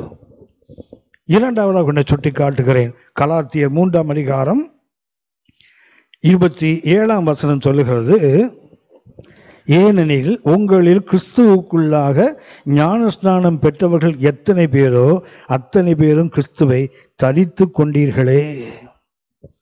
ஒன்று, இயேசுவை ஏற்றுக்கொள்ளும் போது ரட்சிப்பின் அந்த தொடக்கத்துல நாம் தேவ சாயலை அணிந்து கொள்கிறோம், அதை கடைசி வரைக்கும் காப்பாற்றணும். ரெண்டாவது என்ன, at the moment of baptism, ஞானஸ்நானம் எடுக்கும் போது நம்ம என்ன பண்றோம், இயேசுவை தரித்துக் கொள்கிறோம். இரண்டாவது அனுபவம், அந்த இயேசுவை இரண்டாவது தரித்துக் கொள்ளும் போது இதில் கவனிக்க வேண்டிய மிக அவசியமானது, ரோமர் 6ஆம் அதிகாரம் 3ஆம் வசனத்தில் 3-4 வசனத்தில் வாசிக்கிறோம், புதிதாக்கப்பட்ட வாழ்க்கை. ஞானஸ்நான நேரத்தில் நடக்குது என்னவென்றால், அந்த பழைய மனுஷன் செத்து போறான். இயேசுவை ஏற்றுக்கொள்ளும் போதாவது கலட்டப்பட்டது, பழைய மனுஷன் அகற்றப்பட்டான். ஆனால் இங்கே அப்படி இல்லை, பழைய மனுஷன் அடக்கம் பண்ணப்படுகிறான். ஞானஸ்நானம் எடுக்கும்போது நடக்கின்ற அனுபவம் என்ன, ரோமர் 6ஆம் அதிகாரம் 3ஆம் வசனத்தில் வேறு எப்படி சுட்டி காட்டுகிறது, கிறிஸ்துவுக்குள்ளாக ஞானஸ்நானம் பெற்ற நாம் அனைவரும் அவருடைய மரணத்துக்குள்ளாக ஞானஸ்நானம் பெற்றதை அறியாமல் இருக்கிறீர்களா? அப்படின்னா ஞானஸ்நானம் எடுக்கும்போது என்ன நடக்குதுன்னு சொன்னால், நாம் இயேசுக்குள்ளாக ஞானஸ்நானம் எடுக்கிறோம். அப்படி எடுக்கும்போது என்ன ஆகுன்னு சொன்னால், நம்முடைய பழைய மனுஷன் செத்து போயிட்டான். 4ஆம் வசனத்தில் வாசிக்கிறோம், மேலும் பிதாவின் மகிமையினாலே கிறிஸ்து மரித்தோரிலிருந்து எழுப்பப்பட்டது போல நாமும் புதிதான ஜீவன் உள்ளாய் நடந்து கொள்ளும்படி. அடுத்தது ஞானஸ்நானம் என்றால் என்ன, பழைய மனுஷன் செத்தது மாத்திரமில்லை, he was buried, அவன் அடக்கம் பண்ணப்பட்டான். இப்ப யார் இருக்கிறாங்க, ஒரு உயிரோடு எழுந்த ஒரு புதிய மனிதன். இயேசுவை தரித்துக் கொள்ளுதல் என்றால் ஞானஸ்நானத்தில் நியூனஸ் ஆஃப் லைஃப், ஒரு புதிதாக்கப்பட்ட வாழ்க்கை முறை மாறுது. தமிழ் பார்த்தீங்கன்னா நடந்து கொள்ளும்படி இருக்கு பாருங்களா, ரோமர் 6:4 புதிதான ஜீவன்களாய் நடந்து கொள்ளும்படி. அவர் ஒளியில் இருக்கிறார், நாம ஒளியில் இல்லை, ஒளியில நடக்கணும். அவர் ஒளியில் இருக்கிறார், 1 யோவான் 1:7 அவர் ஒளியில் இருப்பது போல நாம் ஒளியிலே நடந்தால் அவரோடு ஐக்கியப்பட்டிருப்போம். அப்படி என்றால் என்ன வேண்டும், இதில் ஒரு புதிதாக்கப்பட்ட ஒரு வாழ்க்கை முறை வருகிறது. அதுதான் ஞானஸ்நானம் இருக்கின்ற ஒன்று. ஆனால் இன்றைக்கு ஞானஸ்நானம் பெற்ற அநேக வாழ்க்கையில அந்த பழைய வாழ்க்கையின் சாயல் காணப்படுகிறதே தவிர அந்த புதிதாக்கப்பட்ட அந்த நடை இல்லை. பாருங்களேன், ஞானஸ்நானம் பெறும் முன்னாடி தவறாக வாழ்ந்தோம், இயேசுவை ஏற்றுக்கொண்டோம், இயேசுவை நான் உடன்படிக்கை பண்றேன், உண்மைதான், ஞானஸ்நானம் எடுத்தோம், வசனத்தின்படியே மூழ்கி ஞானஸ்நானம் எடுத்தோம். ஆனால் இன்றைக்கு வந்த பிறகு அந்த பழைய மனிதனுடைய தன்மைகள் இருக்குமானால் அப்போ அடக்கம் பண்ணலன்னு தானே அர்த்தம், சாகலன்னு தானே அர்த்தம். இன்னைக்கு சாகலையே. அப்படி என்றால் இன்னைக்கு இந்த ஞானஸ்நானத்தை பற்றி எனக்கு தெரிந்த ஆண்டவர் இயேசு வர்ற வரைக்கும் பட்டிமன்றம் நடந்துகிட்டே இருக்கும். குழந்தை கொடுப்பது நல்லதா, தாத்தா கொடுப்பது நல்லதா, ஓடுற தண்ணியில் கொடுப்பது நல்லதா, நிற்கிற தண்ணியில் கொடுப்பது நல்லதா, ஆளை உள்ள நடத்தி ஞானஸ்நானம் வெளியே நின்று கொடுக்கறது நல்லதா, இல்லை ஞானஸ்நானம் கொடுக்குறவரும் உள்ளே போகிறது நல்லதா, அடுத்தது இப்படி மூக்கிறதா இப்படி மூக்கிறதா, அதில் ஒரு பிரச்சனை. ஒரு ஊழியக்காரர் சொல்றாரு, ஓடுற தண்ணியில் ஞானஸ்நானம் கொடுத்தாதான் பாவம் அடிச்சுட்டு போகுமா, நிற்கிற தண்ணியில் கொடுத்தா பாவம் அங்கேயே நிற்குமா. அப்படின்னா இயேசு ரத்தத்தால் சுகமாகலையும் ஆற்று தண்ணியில் தான் ரட்சிக்கப்படுறாங்க ஆளுங்க. அது இது கடைசி வரைக்கும் இருக்கும். ஒருத்தன் சொல்றான், விசுவாசத்தால் வராத யாவும் பாவம், நான் விசுவாசத்தை ஞானஸ்நானம் எடுத்தேன், முடிஞ்சு போச்சு கதை. அப்படின்னா இது இயேசு வர வரைக்கும் இருக்கும். அதை ஒன்றே நான் சுட்டி காட்டுகிறேன். மேலும் சுட்டி காட்டுகின்ற ஞானஸ்நானத்தின் அனுபவங்கள் வித்தியாசமானது. இன்றைக்கு ஞானஸ்நானம் எடுக்கின்ற முறையை பற்றி சண்டை போட்டு உட்கார்ந்து இருக்கிறோம். What's the meaning of baptism, not the method of baptism. அது ஞானஸ்நானம் எடுக்கின்ற முறையில் தான் இன்னைக்கு பிரச்சனை. ஆனால் ஞான வேதம் சொல்வது மீனிங் ஆஃப் பேப்டிசம். ஞானஸ்நானம் என்றால் அந்த பொருள் என்ன, ஒன்றை சுட்டி காட்டுகிறேன். எபேசியர் 5ஆம் அதிகாரம் 26ஆம் வசனம் சொல்லுகிறது, அவருடைய வசனத்தினால் கழுவப்படுதல். எபேசியர் 5ஆம் அதிகாரம் 26ஆம் வசனத்தை வாசித்து பார்த்தீங்கன்னா வேதம் அங்கே சுட்டி காட்டுகிறது. எது பேப்டிசம்? 26ஆம் வசனம், தாமரை திருவசனத்தை கொண்டு தண்ணீர் முழுக்கினால் சுத்திகரித்து பரிசுத்தமாக்குதல். பேப்டிசம் என்றால் அர்த்தம் என்ன? கர்த்தருடைய வசனத்தால் கழுவப்படுகின்ற அனுபவம். அப்போஸ்தலர் நடவடிக்கைகள் 22ஆம் அதிகாரம் 16ஆம் வசனம் பார்த்தீங்கன்னா, பரிசுத்த பவுலுக்கு அனனியா சொல்லுகிறார், நீ ஏன் இன்னும் தாமதிக்கிற, எழுந்து நீ ஞான ஸ்நானம் பெற்று உன் பாவங்கள் போக கழுவப்படு. அப்படி என்றால் இன்னைக்கு தண்ணீரில் கழுவுவதை நாம் முக்கியத்துவப்படுத்துகிறோம் இல்லையா? ஆனால் என்ன வேண்டும்? Are you washed by the word of God? கர்த்தருடைய வார்த்தையினால் கழுவப்படுவது ஸ்நானத்தின் ஆரம்பம். தாமரை திருவசனமாக தண்ணீர் முழுக்கினால் சுத்திகரித்து பரிசுத்தமாக்குதல். That is the meaning of baptism. இரண்டாவதாக மத்தேயு 3ஆம் அதிகாரம் 11ஆம் வசனம். மத்தேயு 3ஆம் அதிகாரம் 11ஆம் வசனம் வேதம் சுட்டி காட்டுகிறது, அவருடைய ஆவியினால் பெறுகின்ற ஸ்நானம். யோவான் சொல்கிறார், நான் இப்போ தண்ணீர் உங்களுக்கு ஞான ஸ்நானம் கொடுக்குறேன், எனக்கு பின்னாடி ஒருவர் வருகிறார், அவர் என்னிலும் பெரியவர், அவர் உங்களுக்கு ஆவியினால் ஸ்நானம் கொடுப்பார். அப்போ ஞான ஸ்நானம் ரெண்டு அர்த்தம் என்ன? Are you wash? நான் சொன்னேனே எபேசியர் 4:23 உள்ளத்திலே புதிதான ஆவி, அந்த ஆவியில் பெறுகின்ற ஒரு அனுபவம். ஞானஸ்நானம் எங்கே? இந்த ஸ்பிரிட், ஆவியிலே பெறுகின்ற அந்த அனுபவம். மார்க் 9ஆம் அதிகாரம் 49ஆம் வசனம் வாசித்து பார்த்தீங்கன்னா, மிக அநேக கேள்வி கேட்குற ஒரு பகுதி. இப்போ அதை விலைக்கு சொல்வதற்கு நேரம் இல்லை, ஆனால் ஒன்றை நான் உங்களுக்கு சுட்டி காட்டுகிறேன். ஒரு மனிதன் எப்போது அங்கீகரிக்கப்படுகிறான் என்றால், எந்த பலியும் உப்பினால் உப்பிடப்படுவது போல எந்த மனுஷனும் அக்னியினாலே உப்பிடப்படுகிறான். அப்படின்னா பேப்டிசம் என்பது என்ன? அவருடைய ஆவியினாலே உப்பிடுதல் ருசி உள்ள ஒரு வாழ்க்கையாக மாறுவது. ஒன்று அவருடைய வசனத்தில், இரண்டாவது அவருடைய ஆவியில் பெறுகின்ற ஸ்நானம். மூன்றாவதாக 1 கொரிந்தியர் 10ஆம் அதிகாரம் 2ஆம் வசனம் சொல்லுகிறது, இது கர்த்தருடைய நடத்துதலுக்குள் வருகின்ற ஸ்நானம். Leading or guidance of God, கர்த்தருடைய நடத்துகின்ற அந்த அனுபவத்துக்குள்ள. 1 கொரிந்தியர் 10ஆம் அதிகாரம் 2ஆம் வசனத்தை வாத்து பார்த்தீங்கன்னா, வேதம் மிக அழகாக சொல்லுகிறது, எல்லாரும் மோசைக்குள்ளாக மேகத்தினாலும் சமுத்திரத்தினாலும் ஞான ஸ்நானம் பண்ணப்பட்டார்கள். அப்படின்னா மூன்றாவது ஸ்நானம் எங்கே இருக்குது? மேகத்துக்கு போய் ஞான ஸ்நானம் பெற முடியும் பார்த்தீங்கன்னா, அவர்கள் ஸ்நானம் பெற்றாங்கன்னு போட்டிருக்குது. சமுத்திரத்தில் கூட பார்த்தீங்கன்னா, நடந்து வந்தாங்களே, சமுத்திரம் அவங்கள நினைக்கல, சமுத்திரம் பிளந்தது, அவர்கள் வெட்டாந்ததான் நடந்து வந்தார்கள். தண்ணீர் ரெண்டு பக்கமும் சுவரை போல ஐசா மாதிரி நின்றதை தவிர தண்ணீர் அவங்க மேலே படலை. மேலே மேகம் இருந்தது. அவங்க என்ன பண்ணுறாங்க? மேகத்தினாலும் ஜலத்தினாலும் ஸ்நானம் பண்ணப்பட்டாங்களா மோசைக்குள்ளாக. அதுக்கு அர்த்தம் என்ன? மேகம் என்பது கைடன்ஸ் ஆஃப் காட், கர்த்தருடைய நடத்துதல். அது அக்னி ஸ்தம்பமாகவும் மாறும், அது மேக ஸ்தம்பமாக இருக்கும். பக்கத்தில் ஒன்று விதமாக இருக்கும், இரவிலே ஒன்று. எதிரிக்கு அக்னியாக இருக்கும், தன் பிள்ளைகளுக்கு அது மென்மையானதாக இருக்கும். அது மேகம் மார்க். அது சொல்லப்போனால் கர்த்தருடைய நடத்துதல்.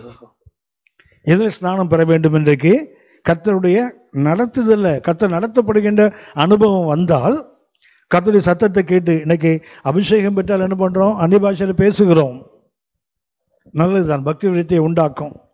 ஆனால் வேதம் சுட்டி காட்டுகிறது, எவர்கள் தேவனுடைய ஆவியினாலே நடத்தப்படுகிறார்களோ. ரோமர் 8ஆம் அதிகாரம் 14ஆம் வசனம் சொல்லுகிறது, அந்நிய பாஷை பேசுகிறவங்க அபிஷேகத்தை பெற்றவங்க இல்லை, யார் ஆவியினுடைய சத்தத்தை கேட்டு நடத்தப்படுகிறார்களோ அவர்கள் தான் தேவனுடைய புத்திரன். யோவான் 1:12 விசுவாசம் வைக்கும்போது we become a child of God, ஒரு தேவனுடைய குழந்தையாக மாறுகிறோம். ஆனால் ரோமர் 8:14 ஆவியினால் நடத்தப்படும் போது தான் நாம் தேவனுடைய மகளாக மாறுகிறோம். Son of God or daughter of God.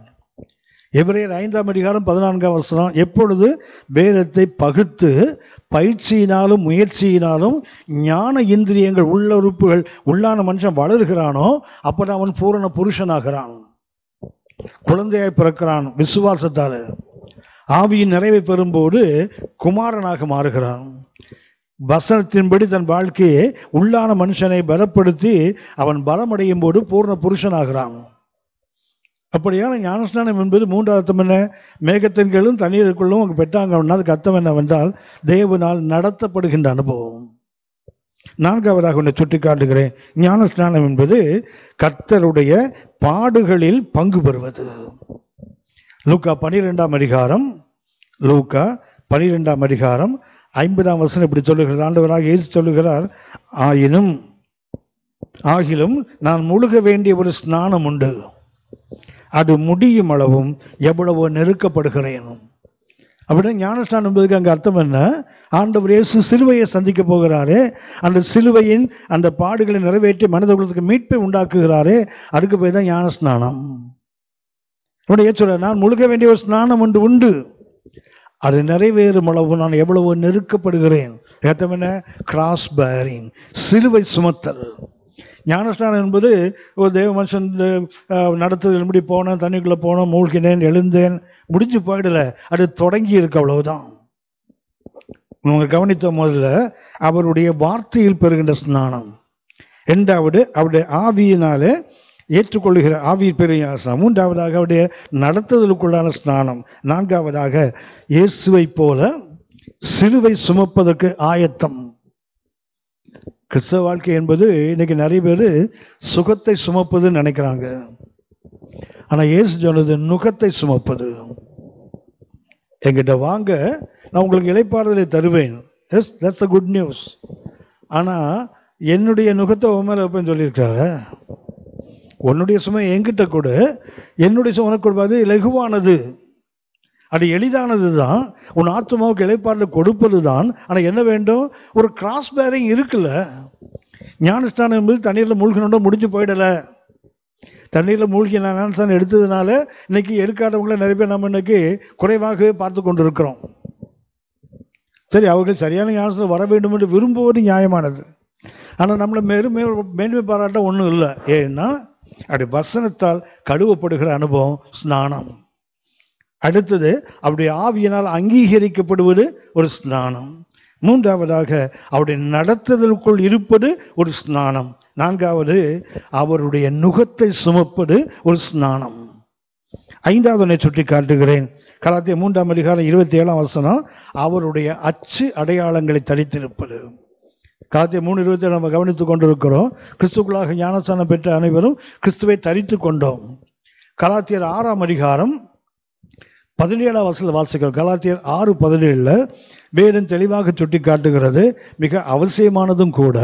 சொல்லுகிறார், பரிசுத்த பவுல் சொல்லுகிறார், இனி ஒருவனும் என்னை துக்கப்படுத்தாதிருப்பானாக, ஏன்?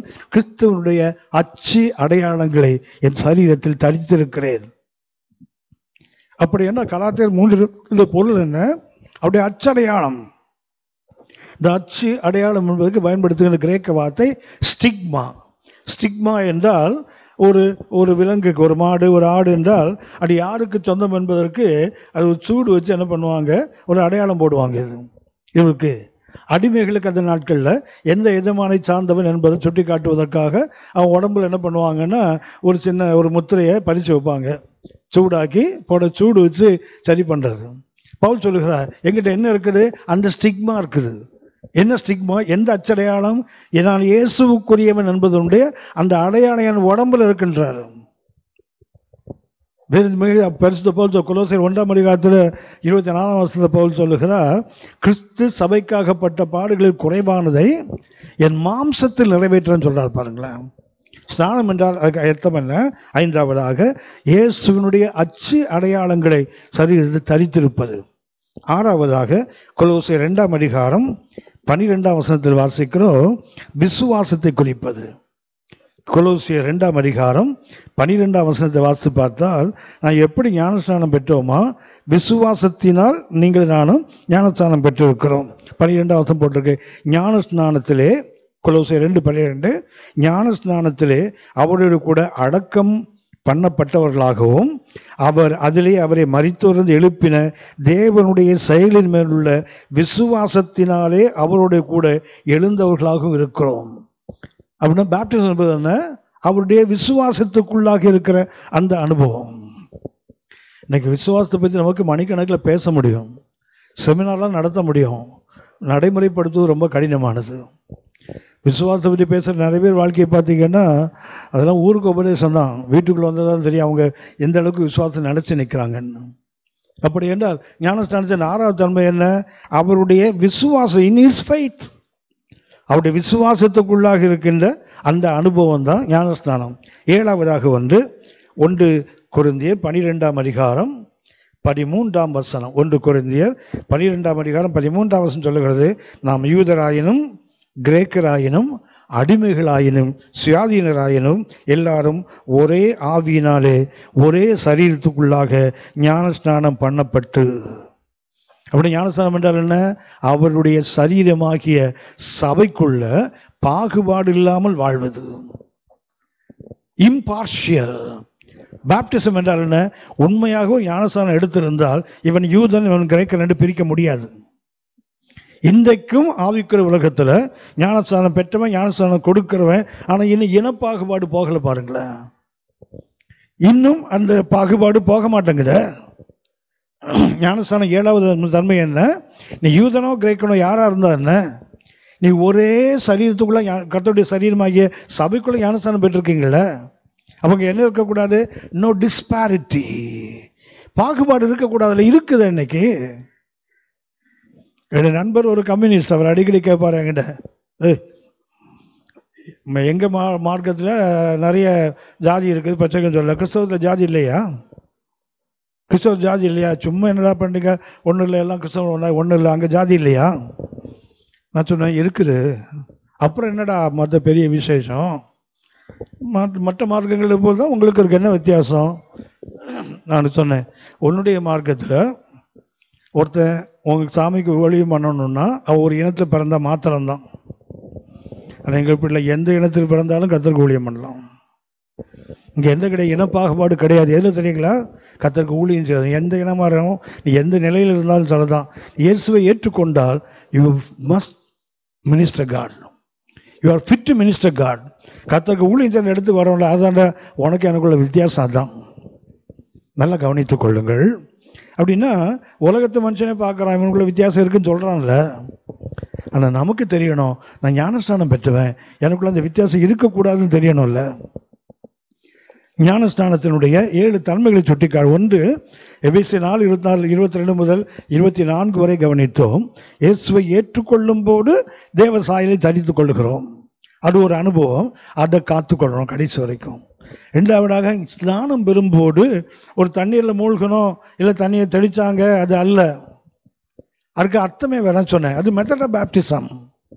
வேதம் சொல்லுகின்ற ஒரு மெத்தட் இருக்கு, அப்படி தான் எடுக்கணும். ஆனால் மீனிங் எடுத்த அநேக வாழ்க்கை அது இல்லை.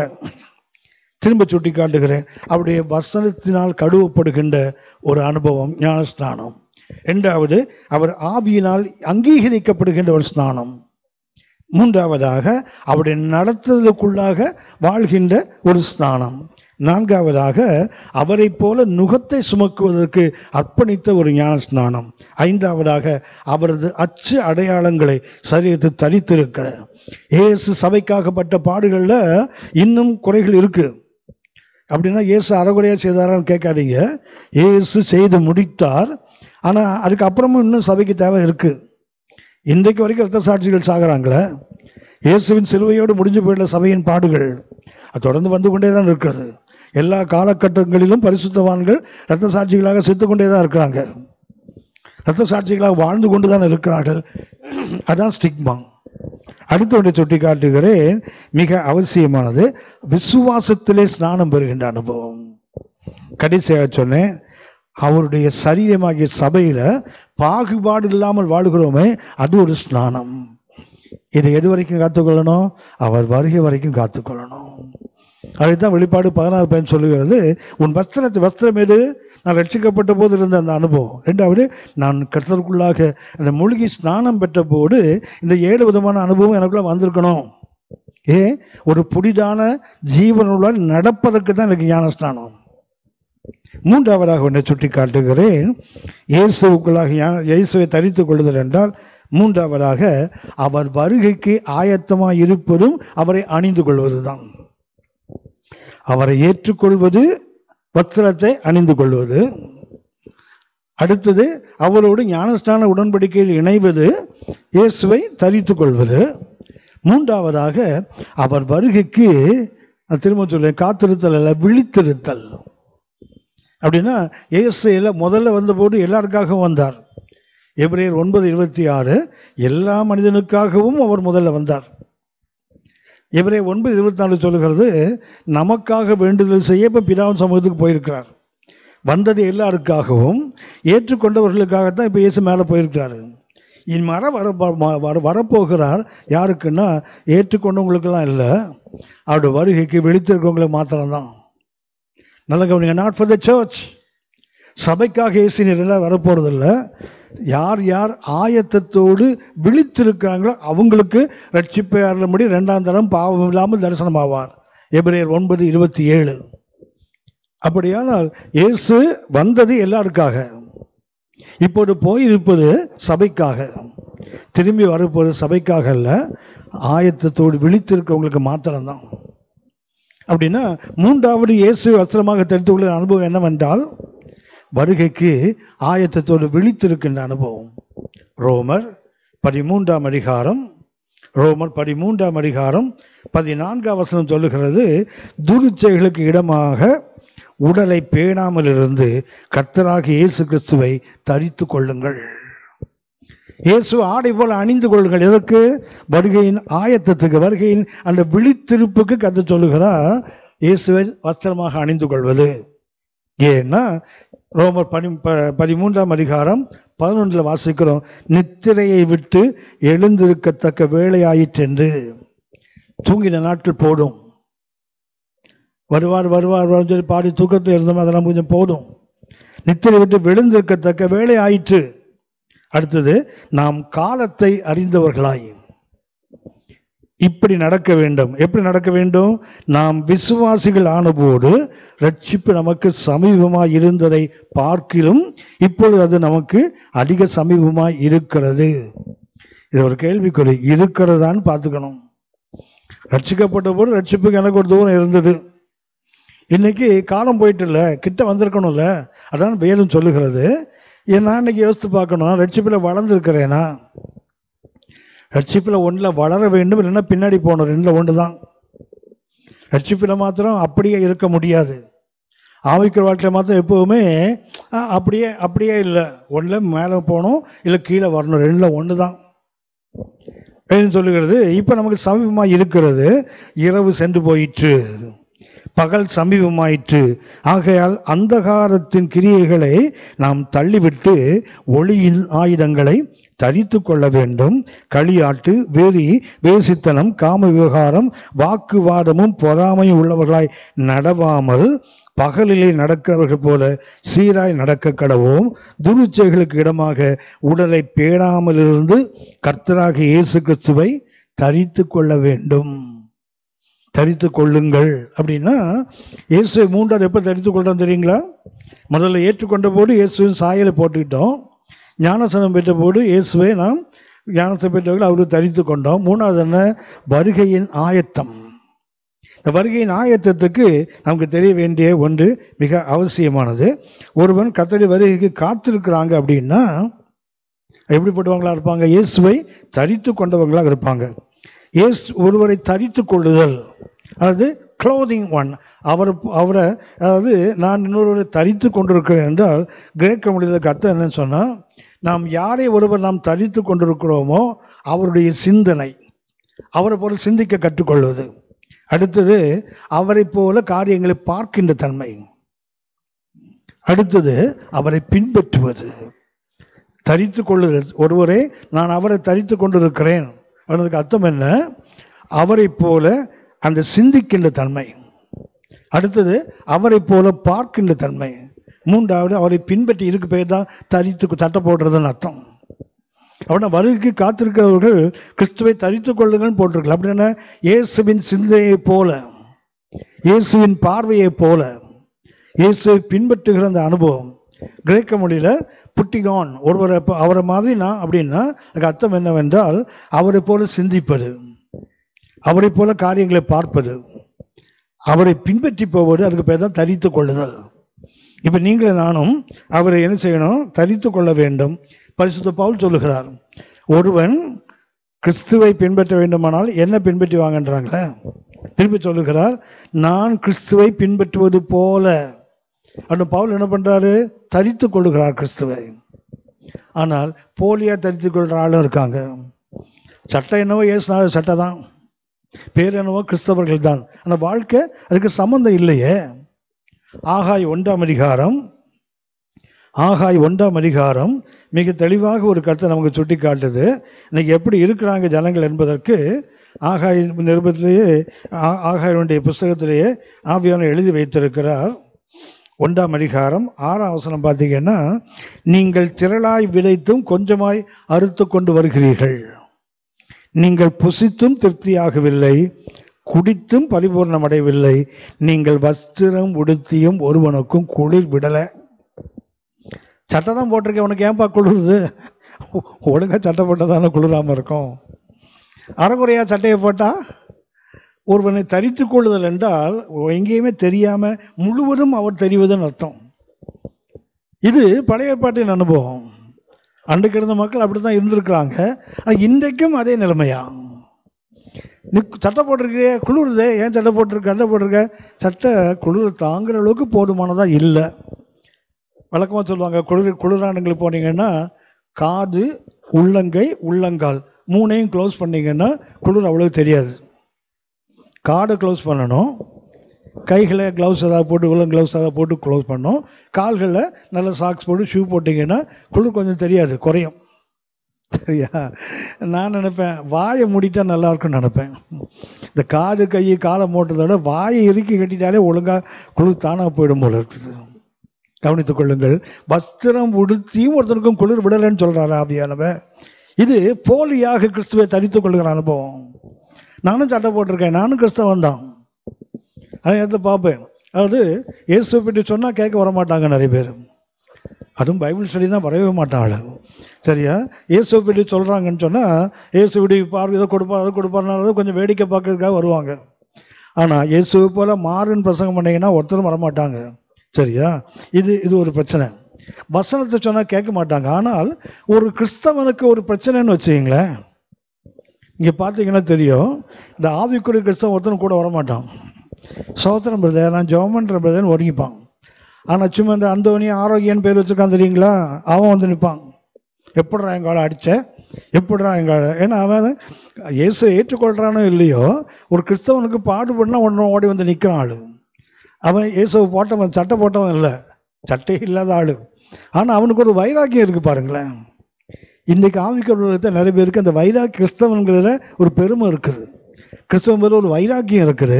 ஆனால் என்ன தேவை தெரியுங்களா? கிறிஸ்து தான் தெரியணும். பார்த்தா முழுவதுமாக முடியலன்னா குளிர தானே செய்யும். பரிசுத்த பவுல் சொல்லுகிறார், நான் கிறிஸ்துவை பின்பற்றுவது போல. அப்படின்னா அதுக்கு அர்த்தம் என்ன? கிறிஸ்துவனுடைய குணாதிசயங்களை பெற்றுக்கொள்வது. என்னை பார்க்குற என்ன பார்க்கணும்? ஏசு அதுதான் ரோமர் 13:16, கிறிஸ்துவை தரித்து கொள்ளுங்கள். உன்னுடைய எந்த தன்மையும், உன்னுடைய சுயங்கள் எதுவும் வெளியே தெரியக்கூடாது. என்ன பண்ணும்?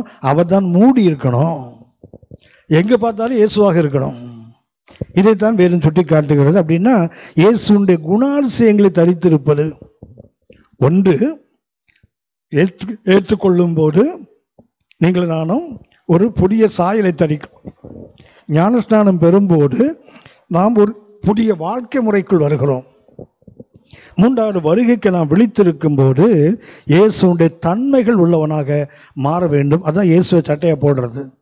ஒன்றை சுட்டி காட்டுகிறேன். இயேசுடைய தன்மை என்னவென்றால், இன்னைக்கு அவுட்வேர்ட் கிறிஸ்டியானிட்டி வேண்டாம்.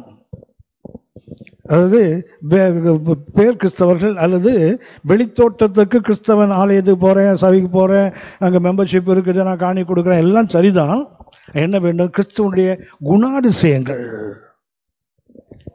போகட்டும். ஒன்று சொல்கிறேன், கிறிஸ்துவனுடைய குணாதிசயம். முதலாவது லூக்கா 1 அதிகாரம் 35 சொல்லுகிறது, பரிசுத்தம். இன்றைக்கு இயேசுவை நான் சட்டையாக போட்டிருக்கேன்னா எனக்கு என்ன இருக்கணும்?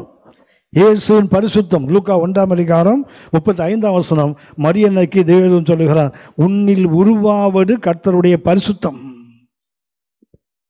அப்படின்னா இயேசுவின் தன்மை என்ன? அது பரிசுத்தம் தான். நான் அந்த வஸ்திரத்தை காத்துக்கொள்றேன்னா கிறிஸ்துவை காத்துக்கொள்ளுகிறேன்.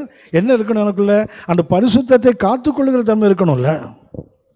அது பூரண பரிசுத்தத்தை நம்மால் அடைய முடியாது, அதை கர்த்தர் தான் கொடுக்கணும். ஏன்னா 1 தெசலோனிக்கர் 5:23-24 வாசிக்கிறோம், சமாதானத்தின் தேவன் தாமே உங்களை முற்றிலும் பரிசுத்தமாக்குவார். அப்படின்னா நம்மால் அதை மாற்ற முடியாது, நம்மால் அதை அடைய முடியாது. ஆனால் ஒன்று என்ன செய்யலாம்? என் ஆவி ஆத்மா சரீரம் முழுவதும் கர்த்தராகிய இயேசு கிறிஸ்து வரும்போது குற்றமற்றதாய் காக்கப்பட வேண்டுமே. 1 தெசலோனிக்கேயர் 5:24 சொல்லுகிறது, உங்களை அழைக்கிறவர் உண்மை உள்ளவர், அப்படியே செய்வார். அப்படின்னா என்னால் என்னை பரிசுத்தமாக்கிக் கொள்ள முடியாது. ஆனால் நான் அவரை சார்ந்து வாழ்ந்தால், அவரை அணிந்து கொண்டால் அவரால் என்ன மாற்ற முடியுமே. பூர்ண பரிசுத்தம் சாத்தியம்தான், என்னால் முடியாது, நம்மால முடியாது. ஆனால் நம்ம அழைத்தவரால் முடியாது. ஸோ இதுதான் இயேசுவை போட்டுக்கொள்கிற அந்த அனுபவம். இன்னைக்கு என்ன பண்றோம்? பூர்ண பரிசுத்தம் சாத்தியம் இல்லை பிரதர். உண்மைதான், உலகத்தில் அது சாத்தியம் இல்லை. ஏன்னா ஆண்டவர் இயேசு சொன்னார் யோவான் 13ஆம் அதிகாரத்தில், ஒரு முறை ஸ்நானம் பண்ணவன் கால்களை கழுவ வேண்டிய அவசியம் உண்டு. ஏன்னா தரையில் தான் நடக்கிறோம். அப்படின்னா என்னதான் நான் பரிசுத்தம் பண்ணப்பட்டாலும் இந்த உலகத்தில் வாழ்ந்து கொண்டிருக்கும் போது கால்களில் அழுக்கப்படுறதுக்கு வாய்ப்பு இருக்கு. அது அப்பப்போ கழுவிட்டே தான் இருக்கணும், வர வழி கிடையாது. கைகளை கழுவி கொண்டே தான் இருக்கணும், வர வழியே இல்லை. ஆனால் இயேசுவை அணிந்து கொண்டால் என்ன ஆகுங்களா, நம்மை காக்க அவர் வல்லவர். ஸோ அந்த குணாதிசயம் எனக்குள்ள வர வேண்டும். வருகைக்கு விழித்திருந்தார். வஸ்திரத்தை நான் காத்துக்கொள்ளணும். எப்படி காத்துக்கொள்ள முடியும்? என்னால் முடியாது. என்னை காக்கிற ஒருவர் இருக்கிறார், அவருக்குள்ளே நான் அடைக்கலம் புகுந்தால் அவரை மொத்தமாக நான் போட்டேன்னு சொன்னால் அது வராது. இரண்டாவது ஒன்றை சுட்டி காட்டுகிறேன். இயேசுவை தரித்துக் கொள்ளுதல் என்றால் அவரது தாழ்மை. பிலிப்பியர் 2ஆம் அதிகாரம் 8ஆம் வசனம் சொல்லுகிறது, சிலுவை பரியந்தம் தன்னை தாழ்த்தினாரே. தேவனுக்கு சமமானவர், தேவனாக இருந்தவர், கொள்ளையாடிய பொருளாய் எண்ணாமல் தம்மைத்தாமே வெறுமையாக்கி அடிமையின் ரூபம் எடுத்து மனித சாயலாகி சிலுவை பரியந்தம் தன்னை தாழ்த்தினாரே. அப்படின்னா இயேசுவை தரித்தல் என்றால், வஸ்திரம் என்றால் என்ன? அந்த தாழ்மை. மூன்றாவதாக உன்னை சுட்டி காட்டுகிறேன், மிக அவசியமானது சாந்தம்.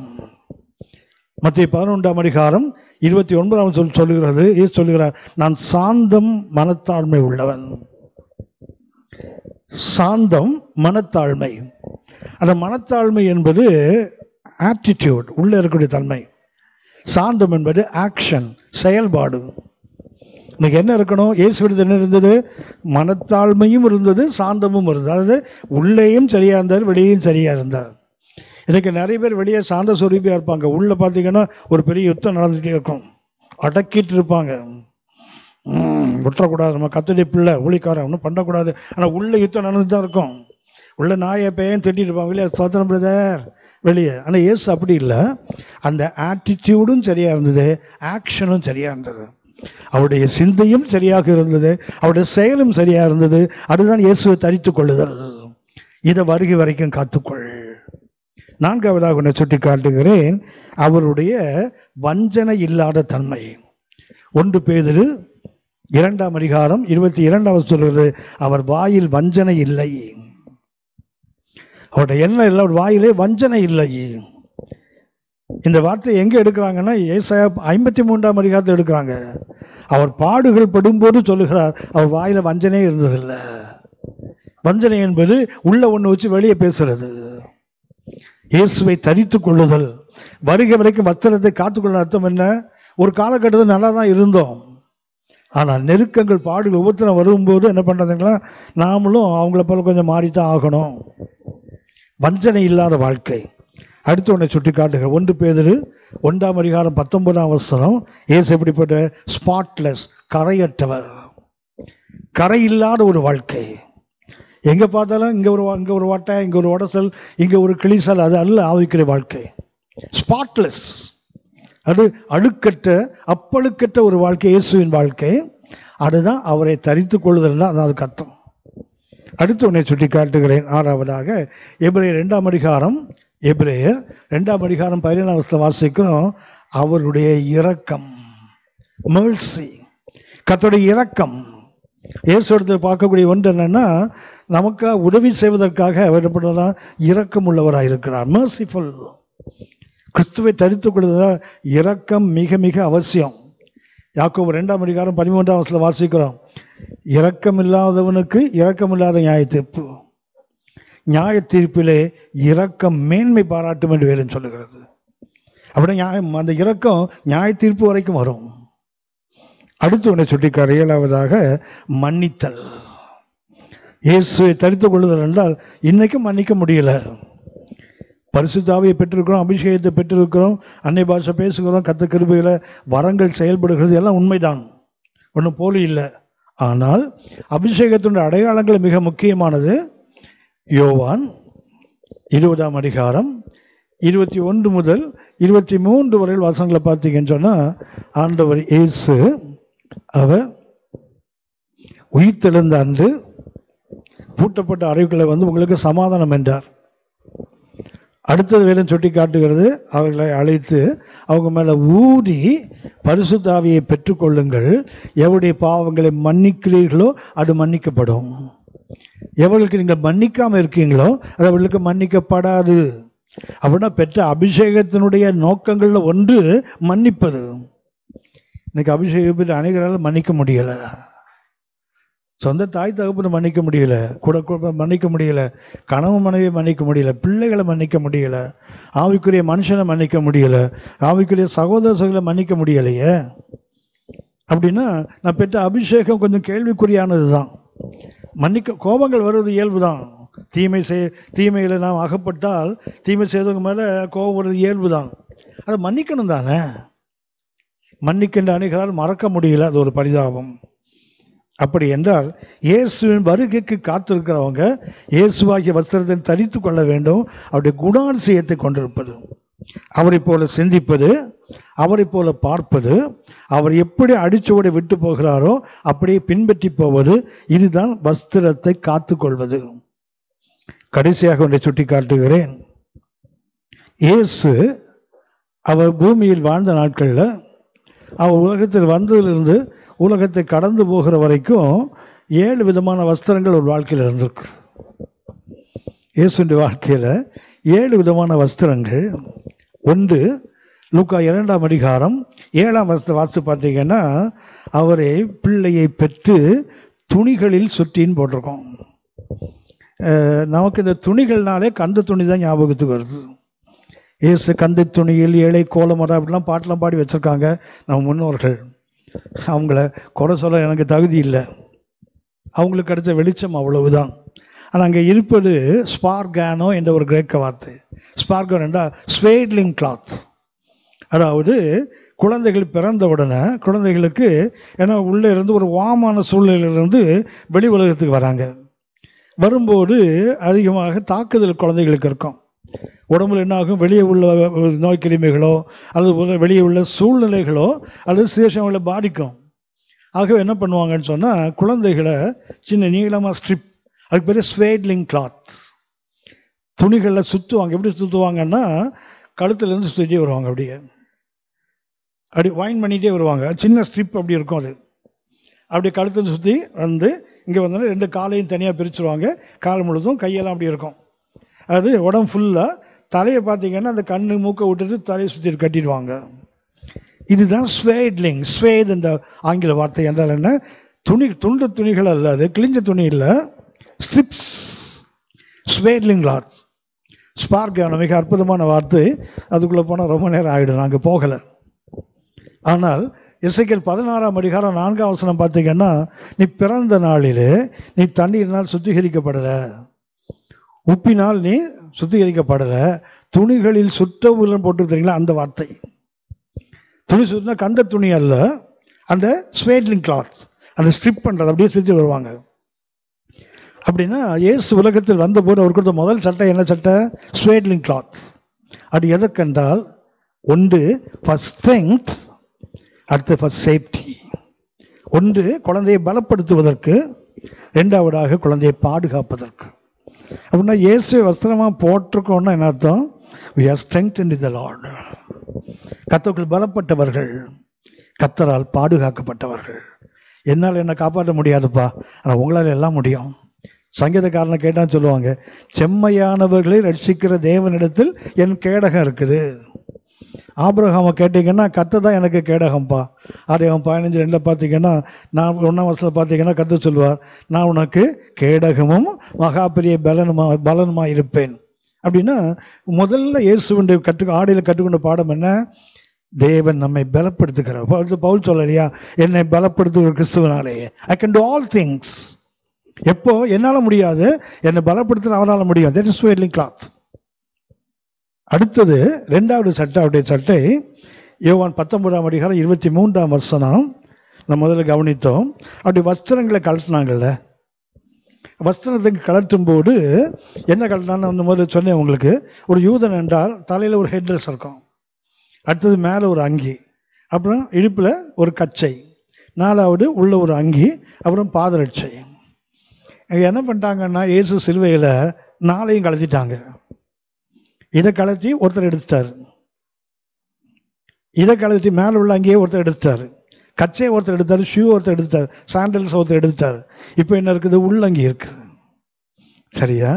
இந்த உள்ளங்கி ரொம்ப கவனிக்க வேண்டியது. நேரத்தை கொஞ்சமாக நான் கடந்து போகிறேன், நான் ஒன்றும் கவனிங்க. அந்த உள்ளாடை இருக்குது தெரியுங்களா, அது எப்படி இருக்குன்னு சொன்னால் சீம்லெஸ், அதாவது தையல் வேலையில் செய்யாமல் ஒரே யூனிட். அப்படியே எப்படி இருக்குன்னா ஒட்டு வேலை கிடையாது. அதில் வெளியே பார்த்தீங்கன்னா இயேசு யாரு? ஒரு யூதனுடைய அடையாளம். யோசித்து பாருங்க. சமாரிய பெண் கேட்குறா, நீ யூதனாச்சே, எங்கிட்ட எப்படா தண்ணி கேட்குற? யோவான் 4:9. அப்போ தண்ணி கேட்குற நேரத்தான் சட்டையை பார்த்தோன்னே தெரியும் ஒரு யூதன். அப்போ இயேசு எப்படி தான் இருந்தார்? வெளியே பார்த்தா இவர் ஜூ, ஆனால் உள்ள பார்த்தா சீம்லெஸ், ஒட்டு வேலை இல்லாதவ. அதனால தான் சங்கீதம் 45:13 வாசிக்கிறோம், மணவாட்டி யாரு? உள்ளான பூரண அழகுள்ளவள். உடனே இயேசுவின் நாடு என்ன?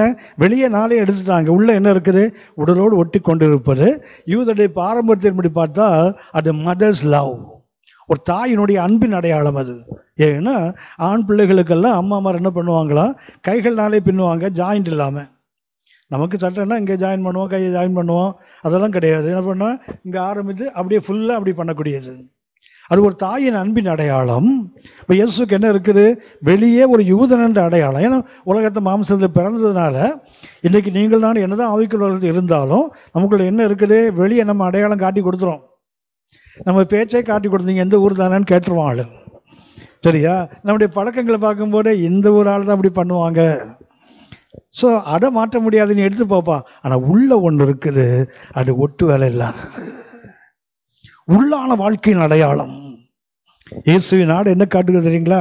வெளியே நீ வந்து என்ன, எந்த இனத்தை சார்ந்தவனோ, எந்த மொழியை சார்ந்தவனோ, எப்படி வேணா இருக்கலாம், ஆனால் உள்ள என்ன இருக்கணும்? ஒட்டு வேலை இருக்கக்கூடாது, சீம்லெஸ், அற்புதமானது. சரி, 3வது சுட்டி காட்டுகிறேன். 3வது யோவான் 13ஆம் அதிகாரம் 4ஆம் வசனத்தில் இடுப்பிலே ஒரு சீலையை கட்டினார் பாருங்களேன். தன்னுடைய வஸ்திரத்தை கழற்றி வைத்துவிட்டு அறையில் என்ன பண்ணாரா? ஒரு சீலையை கட்டினார். அது இயேசுவனுடைய ஊழியத்தின் தன்மை. அதாவது யோவான் 13ஆம் அதிகாரத்தில் தொடர்ந்து வாசிக்கிறோம். அவர்கள் பந்தி இருக்கிறாங்க. பந்து இருந்தால், வழக்கமாக ஒரு பந்து இருந்தால் சாப்பிட்றதுக்கு முன்னாடி கைகள் கால்களை யூதர்கள் சுத்திகரிக்கிற ஒரு முறை இருக்குது. அந்த கால்களை கழுவதற்கு, கையை கழுவுவதற்கு யார் உதவி செய்யணும்னா அந்த வீட்டில் உள்ள அடிமை உதவி செய்யணும். ஒருவேளை அடிமையை வைக்கக்கூடிய அளவுக்கு அந்த வீட்டுக்காரன் வசதி இல்லாமல் இருந்தால் அவனே அதை செய்யணும். லூக்கா 7ஆம் அதிகாரத்தில் இயேசு அந்த பரிசேயன் வீட்டுக்கு வந்தபோது, நான் உன் வீட்டுக்கு வந்தேன், நீ கால் கழுவ எனக்கு தண்ணி கொடுக்கல, நான் வீட்டுக்கு வந்தேன், நீ எனக்கு பரிமளத்தையெல்லாம் பூசலை, நீ என்னை முத்தம் பண்ணலன்னு சொல்லுவார் தெரியுங்களா? ஒன்றில் ஒரு அடிமை செய்யணும், இல்லை அடிமையை வைக்கிற அளவுக்கு அவன் வசதி இல்லைன்னா அவனே செய்யணும். இயேசுவுக்கு 2மே கிடையாது. அடிமை வைக்கிறதுக்கு ஆள் கிடையாது, 2வது அவர்கிட்ட தாழ்ந்தவனு யாரும் இல்லை, எல்லாமே ஈக்குவலாக இருக்காங்க. இப்போ எல்லாரும் வந்து சாப்பிட உட்காந்துட்டாங்க. வேதம் பார்த்தீங்கன்னா யோவான் 13ஆம் அதிகாரத்தில் இயேசு பந்தியில் பாதியிலேருந்து எழும்புறாரு. அதுக்கு அர்த்தம் என்ன? காலை கழுவாமல் எல்லாரும் உட்காந்துருக்காங்க சாப்பாட்டுக்கு. இயேசு பார்த்தாரு, யாராவது கழுவான்னு பார்த்தாங்க, யாரும் முன் வராத நேரம். அது எப்படிப்பட்ட சந்தர்ப்பம் என்றால், இயேசு மறிக்க போகிறேன்னு சொல்லிகிட்டே இருக்காரு. சீஷர்களுக்கு தெரிஞ்சு போச்சு. வழியில் வரும்போதே சண்டை போட்டு வராங்க. நீ பெரியவனா, நான் பெரியவனா, இயேசு மண்டையை போட்டாருன்னா அந்த இடத்த நம்ம யார் பிடிக்க போகிறோம், இதுதான் சண்டை. இப்போ வந்தாச்சு, விருந்து சாப்பிட போகிறாங்க. இப்போ யாராவது ஒருத்தன் காலை கழுவுனா அவன் வந்து தலைவராக இல்லை, தகுதி இல்லாதவன் ஆகிடுவான். ஏன்னா அவனை தானே அடிமைன்னு ஒத்துக்கிட்டான்ல, அதனால யாரும் அவனை இவன் தலைவராக முடியாதுன்றான். அதனால் யாரும் முன் வராத நேரம். இயேசு அப்போ எழுந்து போய் தன் வஸ்திரத்தை கழட்டிட்டு இடுப்பில் ஒரு அடிமையை போல் ஒரு துண்டை கட்டுறார் பாருங்களேன். அதுக்கு அர்த்தம் என்ன?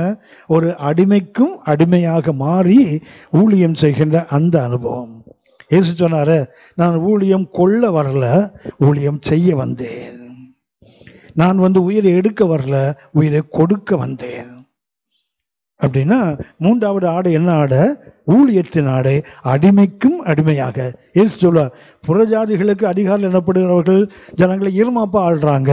நான் உங்களுக்கு சொல்லுகிறேன், நீ ஒருவன் தலைவனாக இருக்கணும்னா எல்லாருக்கும் தொண்டனா மாறணும். இப்போ மூன்றாவது இயேசுவினாலே நம்ம கற்றுக் கொடுக்குற பாடம் என்ன? மிக அவசியமானது. ஊழியத்தில் நான் பெரிய ஆளுன்னு சொன்னால் நம்ம கீழே இருக்கிறவங்களும் கீழே இருக்கிறோன்னு அர்த்தம். நான்காவதாக ஒன்று சுட்டி காட்டுகிறேன். ஆண்டவர் இயேசுவின் வஸ்திரம், மார்க் 9:3 மறுரூபமான வஸ்திரம். பூமியில எந்த ஒரு வண்ணானும் வெளுக்க முடியாத அளவுக்கு அந்த ஆடை மாறுது பாருங்களேன். அப்போ இயேசுவின் ஆடை கற்றுக் கொடுக்க 4வது பாடம் என்னவென்றால் மறுரூபமாகிற வாழ்க்கை. பூமியில யாரும் அப்படி சுத்திகரிக்க முடியாது. அப்படிப்பட்ட சுத்திகரிப்புள்ள ஒரு வாழ்க்கை வாழ்வது தான் இயேசுவை தரித்து கொள்றது. இயேசுனாலே கற்றுக்கொள்ள பாடம் என்ன? ரோமர் 12:2 வாசிக்கிறோம். நீங்கள் இந்த பிரபஞ்சத்துக்கு வேஷம் தெரியாமல் தேவனுடைய நன்மையும் பிரியமும் பரிபூர்ண சித்தம் என்னது பகுத்தறியத்தக்கதாய் உங்கள் மனம் புதிதாகிறதுனால மறுரூபம். அப்படி மறுரூபம் எங்க இருக்குது? சட்டையில இல்லை, மனசுல இருக்குது. அப்படின்னா இயேசுவின் வஸ்திரம் காட்டுக்கும் 4வது கருத்து என்ன? டிரான்ஸ்பிகரேஷன். வாடும்போது மறுரூபம் ஆனால்தான் இயேசு வரும்போது மறுரூபம் ஆக முடியும். திரும்ப சொல்லுகிறேன், ரோமர் 12:2 கற்றுக் கொடுப்பான முதல்ல மனம் மறுரூபமாகணும். இது முதல் படி. 1 கொரிந்தியர் 3:18 பார்த்தீங்கன்னு சொன்னா அங்கே போடுக்கு, ஒவ்வொரு நாளும் அந்த சாயலால் தானே மகிமையின் மேல் மகிமை அடைந்து மறுரூபம் அடைகிறோம். ரோமர் 12:2 கடந்த காலம், 2 கொரிந்தியர் 3:18 நிகழ்காலம், 1 யோவான் 3:2 பிரியமானவர்கள் பிள்ளைகளாக இருக்கிறோம். இனி எவ்விதமா இருப்போம்? இன்னும் வெளிப்படலை. ஆகிலும் அவர் வரும்போது அவர் இருக்கிற வண்ணமாகவே நம்ம தரிசிப்பதனால அவருக்கு ஒப்பா மாறிடுவோம். இப்போ இயேசு வரும்போது இந்த உடல் இயேசுவை போல மறுரூபம் ஆகணும்னா வாழும்போது மனம் மறுரூபமானாதான். வாழும்போது மனம் மறுரூபம் ஆகலைன்னா மாளும்போது உடல் மறுரூபம் ஆகாது. இதுதான் இயேசுவின் சட்டம் நம்ம கற்றுக் கொடுக்கிற பாடம். 5வதாக ஒன்றை சுட்டி காட்டுகிறேன். இயேசுவின் ஆடை லூக்கா 23:11 மினுக்கான வஸ்திரம். மினுக்கான வஸ்திரம் அது பரிகாசத்தின் அடையாளம். இயேசு நிந்திக்கப்படுகிறார், அவமானப்படுத்தப்படுகிறார். அவர் ஒரு சாதாரண மந்திரவாதி மாதிரி என்ன பண்றான்? ஏரோது அநேக கேள்விகளை கேட்கிறான். பார்க்க விரும்பினான், நீண்ட காலம் காத்திருக்கிறான். வரும்போது நிறைய கேள்விகளை கேட்டான். இயேசு மௌனம் தான் பதில். இயேசு பேசல. ஒன்று என்ன பண்றான்? போர்த்தேவனோட சேர்ந்து என்ன பண்றான்? அவரை அவமானப்படுத்துகிறான்.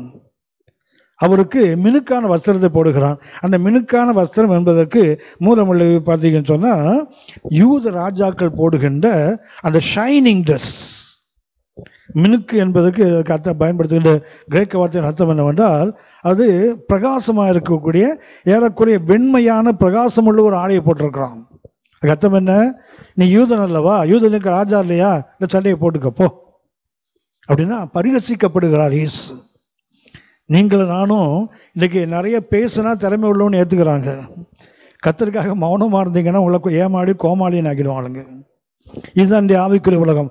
இயேசு பேசாமல் இருந்ததுனால அவர் பரிகசிக்கப்பட்டார், நிந்திக்கப்பட்டார். நீங்களும் நானும் ஒருவேளை அப்படிப்பட்ட அனுபவத்துக்குள்ள போகலாம்.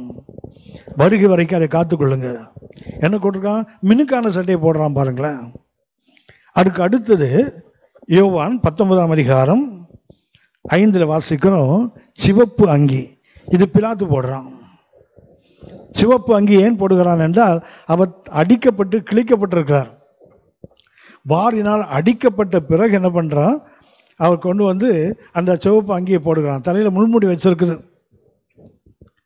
வஸ்திரமெல்லாம் ஏனாகும் அந்த ரத்தத்தால் கரைபிடிந்த அந்த சிவப்போடு நிற்கிறார் பாருங்களேன். பிலாத்துக்கு இப்போ ஏன்பா நீ சிவப்பா சட்டை போட்ட? ரோம அரசர்கள் சிவப்புல தான் சட்டை போடுவாங்க. ரோம போர் சேவல் பார்த்தீங்கன்னா அந்த பர்பிள் அந்த அந்த சிவப்பு நிறம் தான் அவங்களுக்கு அடையாளம். ஏன் ஏறது வெள்ளை சட்டை போட்டான்னு சொன்னா அது யூதனுடைய ராஜா. இவன் என்ன பண்றான்? நீங்க யூதனுடைய ராஜான்னு சொல்றீங்கல்ல, நான் என்ன பண்றேன்? அவருக்கு சிவப்பு சட்டையை போடுறேன். அது ராஜா இல்லை, ராஜான்னு சொல்லிக்கிறான்ல, அவனை வஞ்சிக்கிறவன். அப்படின்னா இது பாடுகளின் வஸ்திரம். 7வதாக ஒன்றை சுட்டி காட்டுகிறேன். அவர் மரித்த போது யோவான் 19ஆம் அதிகாரம் 40ஆம் வசனத்தில் வாசிக்கிறோம், அவருக்கு மெல்லிய ஆடையை கொண்டு வந்து அவரை அடக்கம் பண்ணுவதற்கு சுத்தினாங்களாம் துணியை. என்ன ஆச்சரியம் என்றால், இயேசு பிறந்தபோது தாய் சுத்தினாங்க துணியை. மரித்த போது எப்படி குழந்தை பிறந்த போது துணியை சுத்துவாங்களோ அப்படியே ஒரு மனிதன் மரித்து போனாலும் அவனுக்கு ஸ்வேட்லிங்கம், அவனுக்கும் துணியை தான் கட்டுவாங்க. ஆனால் குழந்தைக்கு என்ன செய்வாங்கன்னு சொன்னேன், கண்ணு மூக்கெல்லாம் திறந்துருக்கும், பிணத்துக்கு கண்ணு மூக்கெல்லாம் மூடிடுவாங்க, அவ்வளவுதான். 7வது வஸ்திரம் லினன். ஆக்சுவலாக பயன்படுத்துகிற கிரேக்க வார்த்தை அர்த்தம் பண்ணுவென்றால் லினன் ட்ரெஸ். அது சட்டை. இது அது சவத்தை, அது பிண துணி, கிரேவ் கிளாத், பிணத்தை அடக்கம் பண்ணுற கிளாத். அது இயேசு சுத்தனாங்க அடக்கம் பண்ணாங்க. ஆனால் யோவான் 20:7 வாசிக்கிறோம், இயேசு உயிர்த்தெழுந்து போயிட்டார், வெளியே வந்துட்டார். ஆனால் ஆடை எப்படி இருந்ததா? போட்ட விதமாகவே இருப்பாருங்களா. அந்த தலையில் கட்டியிருந்தான் தெரியுங்களா, அது தனியாக மடித்து வச்சுருந்து போட்டிருக்கு. எனக்கு ரொம்ப ஆச்சரியம் என்னன்னு சொன்னால், லூக்கா 19ஆம் அதிகாரம் 20ஆம் வசனம் பார்த்தீங்கன்னு சொன்னால், அங்கே வேறன்னு சொல்லி காட்டும், ஒரு தாளந்து பெற்றவன் என்ன பண்ணுவான் தெரியுங்களா, 5 10 ஆச்சு, அது ஒரு தாளந்து ஒரு மணிக்கு வேண்டும். ஒரு ராத்தல் பெற்றவன் 10 ராத்தலை மாற்றினான், இன்னொரு ஒரு ராத்திரி பெற்றவன் 5ஆ மாற்றினான். ஆனால் ஒரு ராத்திரி பெற்றவன் என்ன பண்ணா தெரியுங்களா, அது இங்கே வச்சிருக்கேன், லூக்கா 19:20 வாசிக்கிறோம், ஒரு சீலையிலே பொதிந்து போட்டு தெரியுங்களா. அது இயேசுவுக்கு உடம்புல சுத்தின துணிக்கு வேற கிரேக்க வார்த்தை, இந்த தலையில சுத்தின துணிக்கு வேற வார்த்தை. நல்லா கவனித்துக் கொள்ளுங்கள். தலையை சுத்தினதும் வேற ஒரு துணி, உடம்புல தனியாக சுத்தினது வேற துணி. இதுக்கு வேற கிரேக்க வார்த்தை பயன்படுத்துறாங்க. இந்த தலையில சுத்ததுக்கு வேற கிரேக்க வார்த்தை. அந்த வார்த்தை தான் இந்த ஒருத்தர் ராத்திர புரிஞ்சு வந்தீங்களா அந்த அந்த இடத்துல இருக்கு. அப்படின்னா ஏசு அதை கலத்தி வச்சு போனது எதுக்குன்னா, பின்னாடி வர நீ பயன்படுத்துறான்னு அர்த்தம். நம்மளால் என்ன பண்ணிட்டான்னா, அதை வச்சு என்ன பண்ணுறான், கொடுக்கிற தாளந்து வரங்களை அப்படியே அந்த முகத்தை பிணத்தை கட்டுறதுக்கு முகத்துக்கு பயன்படுத்துகிறாங்கள, அந்த துணியில் அந்த ராத்திர பொறிஞ்சு பண்ணு வச்சுருக்கான் பாருங்க பத்திரமா. இயேசுவின் 7 ஆடைகள். அவர் பிறக்கும்போது ஸ்வேட்லிங், உலகத்தை முடியும் போது ஸ்வேட்லிங் தான். உயிர்த்தெழுந்த பிறகு என்ன சட்டை போட்டான்னு பைபிளில் போடலை. இந்த 7 ஆடைகளை பார்த்தீங்கன்னா, ஒன்றை சொல்லுகிறேன், ஒன்று இறுக்கி கட்டு, அந்த அந்த பிள்ளையை துணியில் சுற்றின் போடுற இறுக்கி கட்டுவதுன்னு அர்த்தம். ஸ்பார்கானோ என்றால் டைட்டாக அப்படி சுற்றுறது. எதற்கு? பலப்படுத்துவதற்கும் அதை பாதுகாப்பதற்கும். இயேசுவின் ஆடை கற்றுக் கொடுக்க பாடம் என்ன? தேவனால் நம்மை பலப்படுத்த முடியும், தேவனை பாதுகாக்க முடியும். இதை விட்டுறாத, இதை காத்துக்கொள். 2வதாக ஒன்றை கவனித்தோம், நீ வெளியே வேண்டுமானால் என்ன விதமான வாழ்க்கை முறை இருக்கலாம். ஏன்னா ஆவிக்குரிய உலகத்து கூட பார்த்தீங்கன்னு சொன்னால் சமுதாய சட்டமும் இருக்குது, ஆவிக்குரிய சட்டமும் இருக்குது. சமுதாய சட்டம் ஒவ்வொரு சமுதாயத்துக்கும் மாறும். கிறிஸ்தவர்கள் தான் வெளிநாட்டுக்கு போனீங்கன்னு சொன்னால் ஒரு ஆண் பெண் பார்க்கும்போது வழக்கமாக ஹக் பண்ணுறாங்க, கட்டி அணைக்கிறாங்க, கன்னத்தோடு கன்னத்தை முத்தம் கொடுக்குறாங்க, பெரியவங்க கைகள் பிடிச்சி முத்தம் கொடுக்குறாங்க, சில நெத்தியில் முத்தம் கொடுக்குறாங்க. நம்ம ஊரில் அதை செய்தால் கதை கந்தல். அப்படின்னா நம்ம சமுதாய சட்டம் வேற, இது வெளியே இருக்கிற சட்டை. நம்முடைய சமுதாயத்தை நம்ம இப்படி தான் வளர்ந்துருக்கிறோம். ஸோ சமுதாய சட்டத்தை மாற்றக்கூடாது. ஆனால் அங்கேயும் உபச்சாரம் பாவம் தான், இங்கேயும் உபச்சாரம் பாவம் தான். அது ஆவிக்குரிய சட்டம். அது ஏன்னா அது அவனுடைய வாழ்க்கை முறை வேற, நம்முடைய வாழ்க்கை முறை வேற. சமுதாய சட்டம் மாறலாம், வெளியே தோட்டங்கள் மாறலாம், ஆனால் உள்ள என்ன இருக்கணும் தெரியுங்களா? சீம்லெஸ், ஜாயிண்ட் இல்லாமல் இருக்கணும். எவ்வளோ அற்புதமான சட்டை பாருங்களா. அந்த சட்டை கற்றுக் கொடுக்கும் போது அவ்வளோ சந்தோஷப்பட்டது. ஆண்டவரே, எங்களை வெளி வாழ்க்கைக்கும் உள் வாழ்க்கைக்கும் எவ்வளவோ கவனம் எடுத்திருக்கீங்க. 3வது சொல்லி கவனித்தோம், அது அடிமைத்தனத்தின் ஆடை. இன்னும் சொல்ல போனால் ஊழியத்தின் தன்மை. 4வது கவனித்தோம், இது மறுரூபத்தின் அடையாளம். 5வது கவனித்தோம், மாய்மாலங்களாக உங்களை பரிகசிக்கலாம், ஆனால் அதை கடந்து போக வேண்டியதுதான் நம்முடைய ஆவிக்குரிய வாழ்க்கை. அடுத்தது பிலாத்து கொடுத்தது பாடுகளின் சட்டை, சிவப்பு அங்கி. ஏன்னா இப்போ ஏரோடு மினுக்கு சட்டை போட்டான், பரிகசிச்சானதை விட அவன் அடிச்சான்னு போடலை. ஆனால் பிலாத்தை பார்த்தீங்கன்னா அவன் தலையில் முள்முடி வச்சிருக்கிறான். ரெண்டாவது என்ன பண்ணுறான், அவரே வாரியெல்லாம் அடிப்பதற்கு ஒப்பு கொடுத்தான்னு போட்டிருக்குது. அப்படின்னா அது பாடுகளின் ஆடை.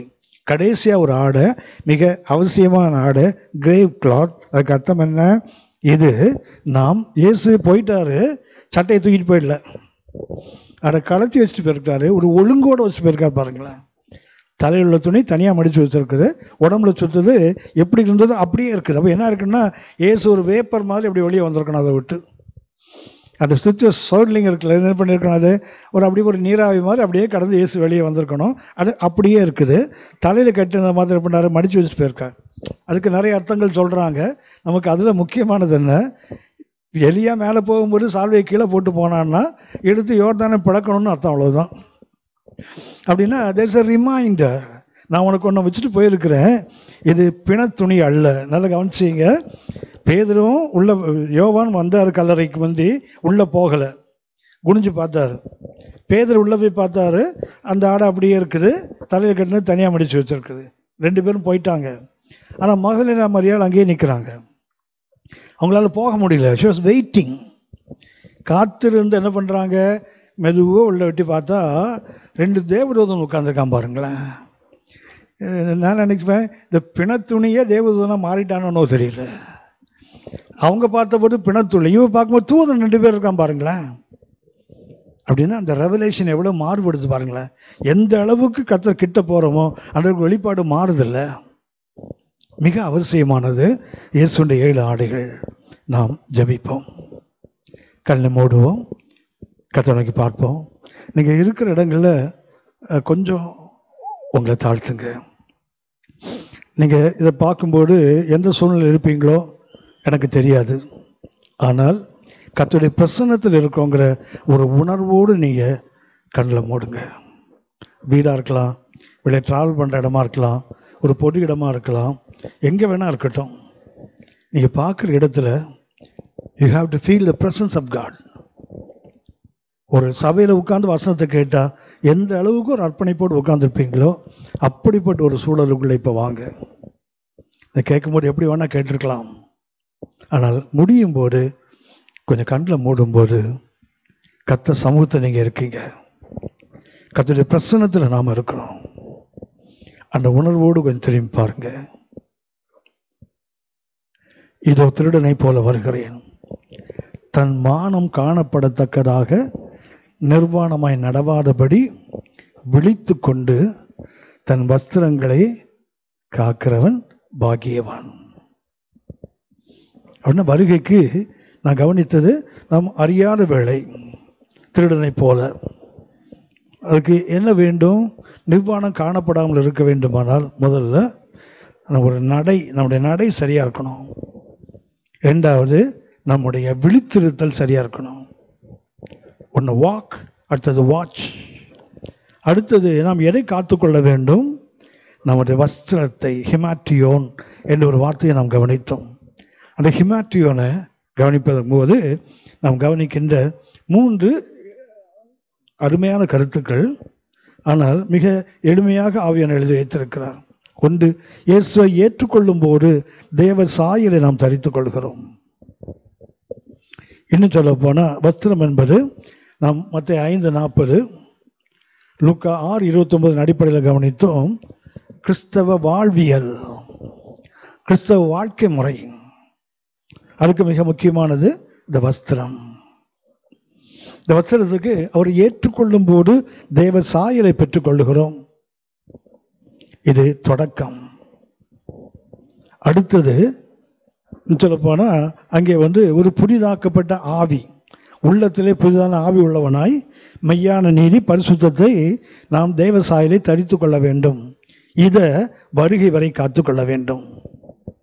2வதாக கலாத்தியர் 3:27 வாசித்தோம். அவருக்குள்ளாக ஞானஸ்நானம் பெற்ற அனைவரும் நாம் கிறிஸ்துவை தரித்து கொள்ளுகிறோம். அடுத்தது at a moment of baptism, ஞானஸ்நானம் பெறும்போது நாம் இயேசுவை தரித்து கொள்ளுகிறோம். ஞானஸ்நானத்துடைய 7 அர்த்தங்களை கவனித்தோம். ஞானஸ்நானத்துடைய 7 அது மெத்தட் இல்லை, மீனிங். அது எங்கிட்ட இருக்கா? 3வதாக மிக அவசியமானது, நான் வருகைக்கு விழித்திருக்கிறேன். வருகைக்கு ஆயத்தத்தோடு விழித்திருக்கிறவன் நான் என்ன செய்யணும்? ரோமர் 13:16 கிறிஸ்துவை தரித்துக் கொள்ளுங்கள். நம் போடுற சட்டை யாருன்னு சொன்னா கிறிஸ்து தான். அந்த கிறிஸ்துவை தரித்துக் கொள்ளுதல் என்றால் அவருடைய சிந்தனை. பிலிப்பியர் 2:5 வாசிக்கிறோமே, கிறிஸ்து இயேசுவின் சிந்தையே உங்களிலும் இருக்க கடவுது. அவரை தரித்துக் கொள்ள அர்த்தம் அதுதான். அவரை போல சிந்திப்பது, அவரை போல பார்ப்பது, அவரை போல நடப்பது. அப்படின்னா அவருடைய குணாதிசயத்தை தரித்துக் கொள்வது. கடைசியாக கவனித்தோம், ஆண்டவர் இயேசு அணிந்த 7 ஆடைகளை கவனித்தோம். உலகத்தில் வரும்போது ஸ்வேட்லிங், உலகத்தை முடியும் போதும் அதை போன்ற ஒரு துணிதான். அது பிறந்தது, இது இறந்தது.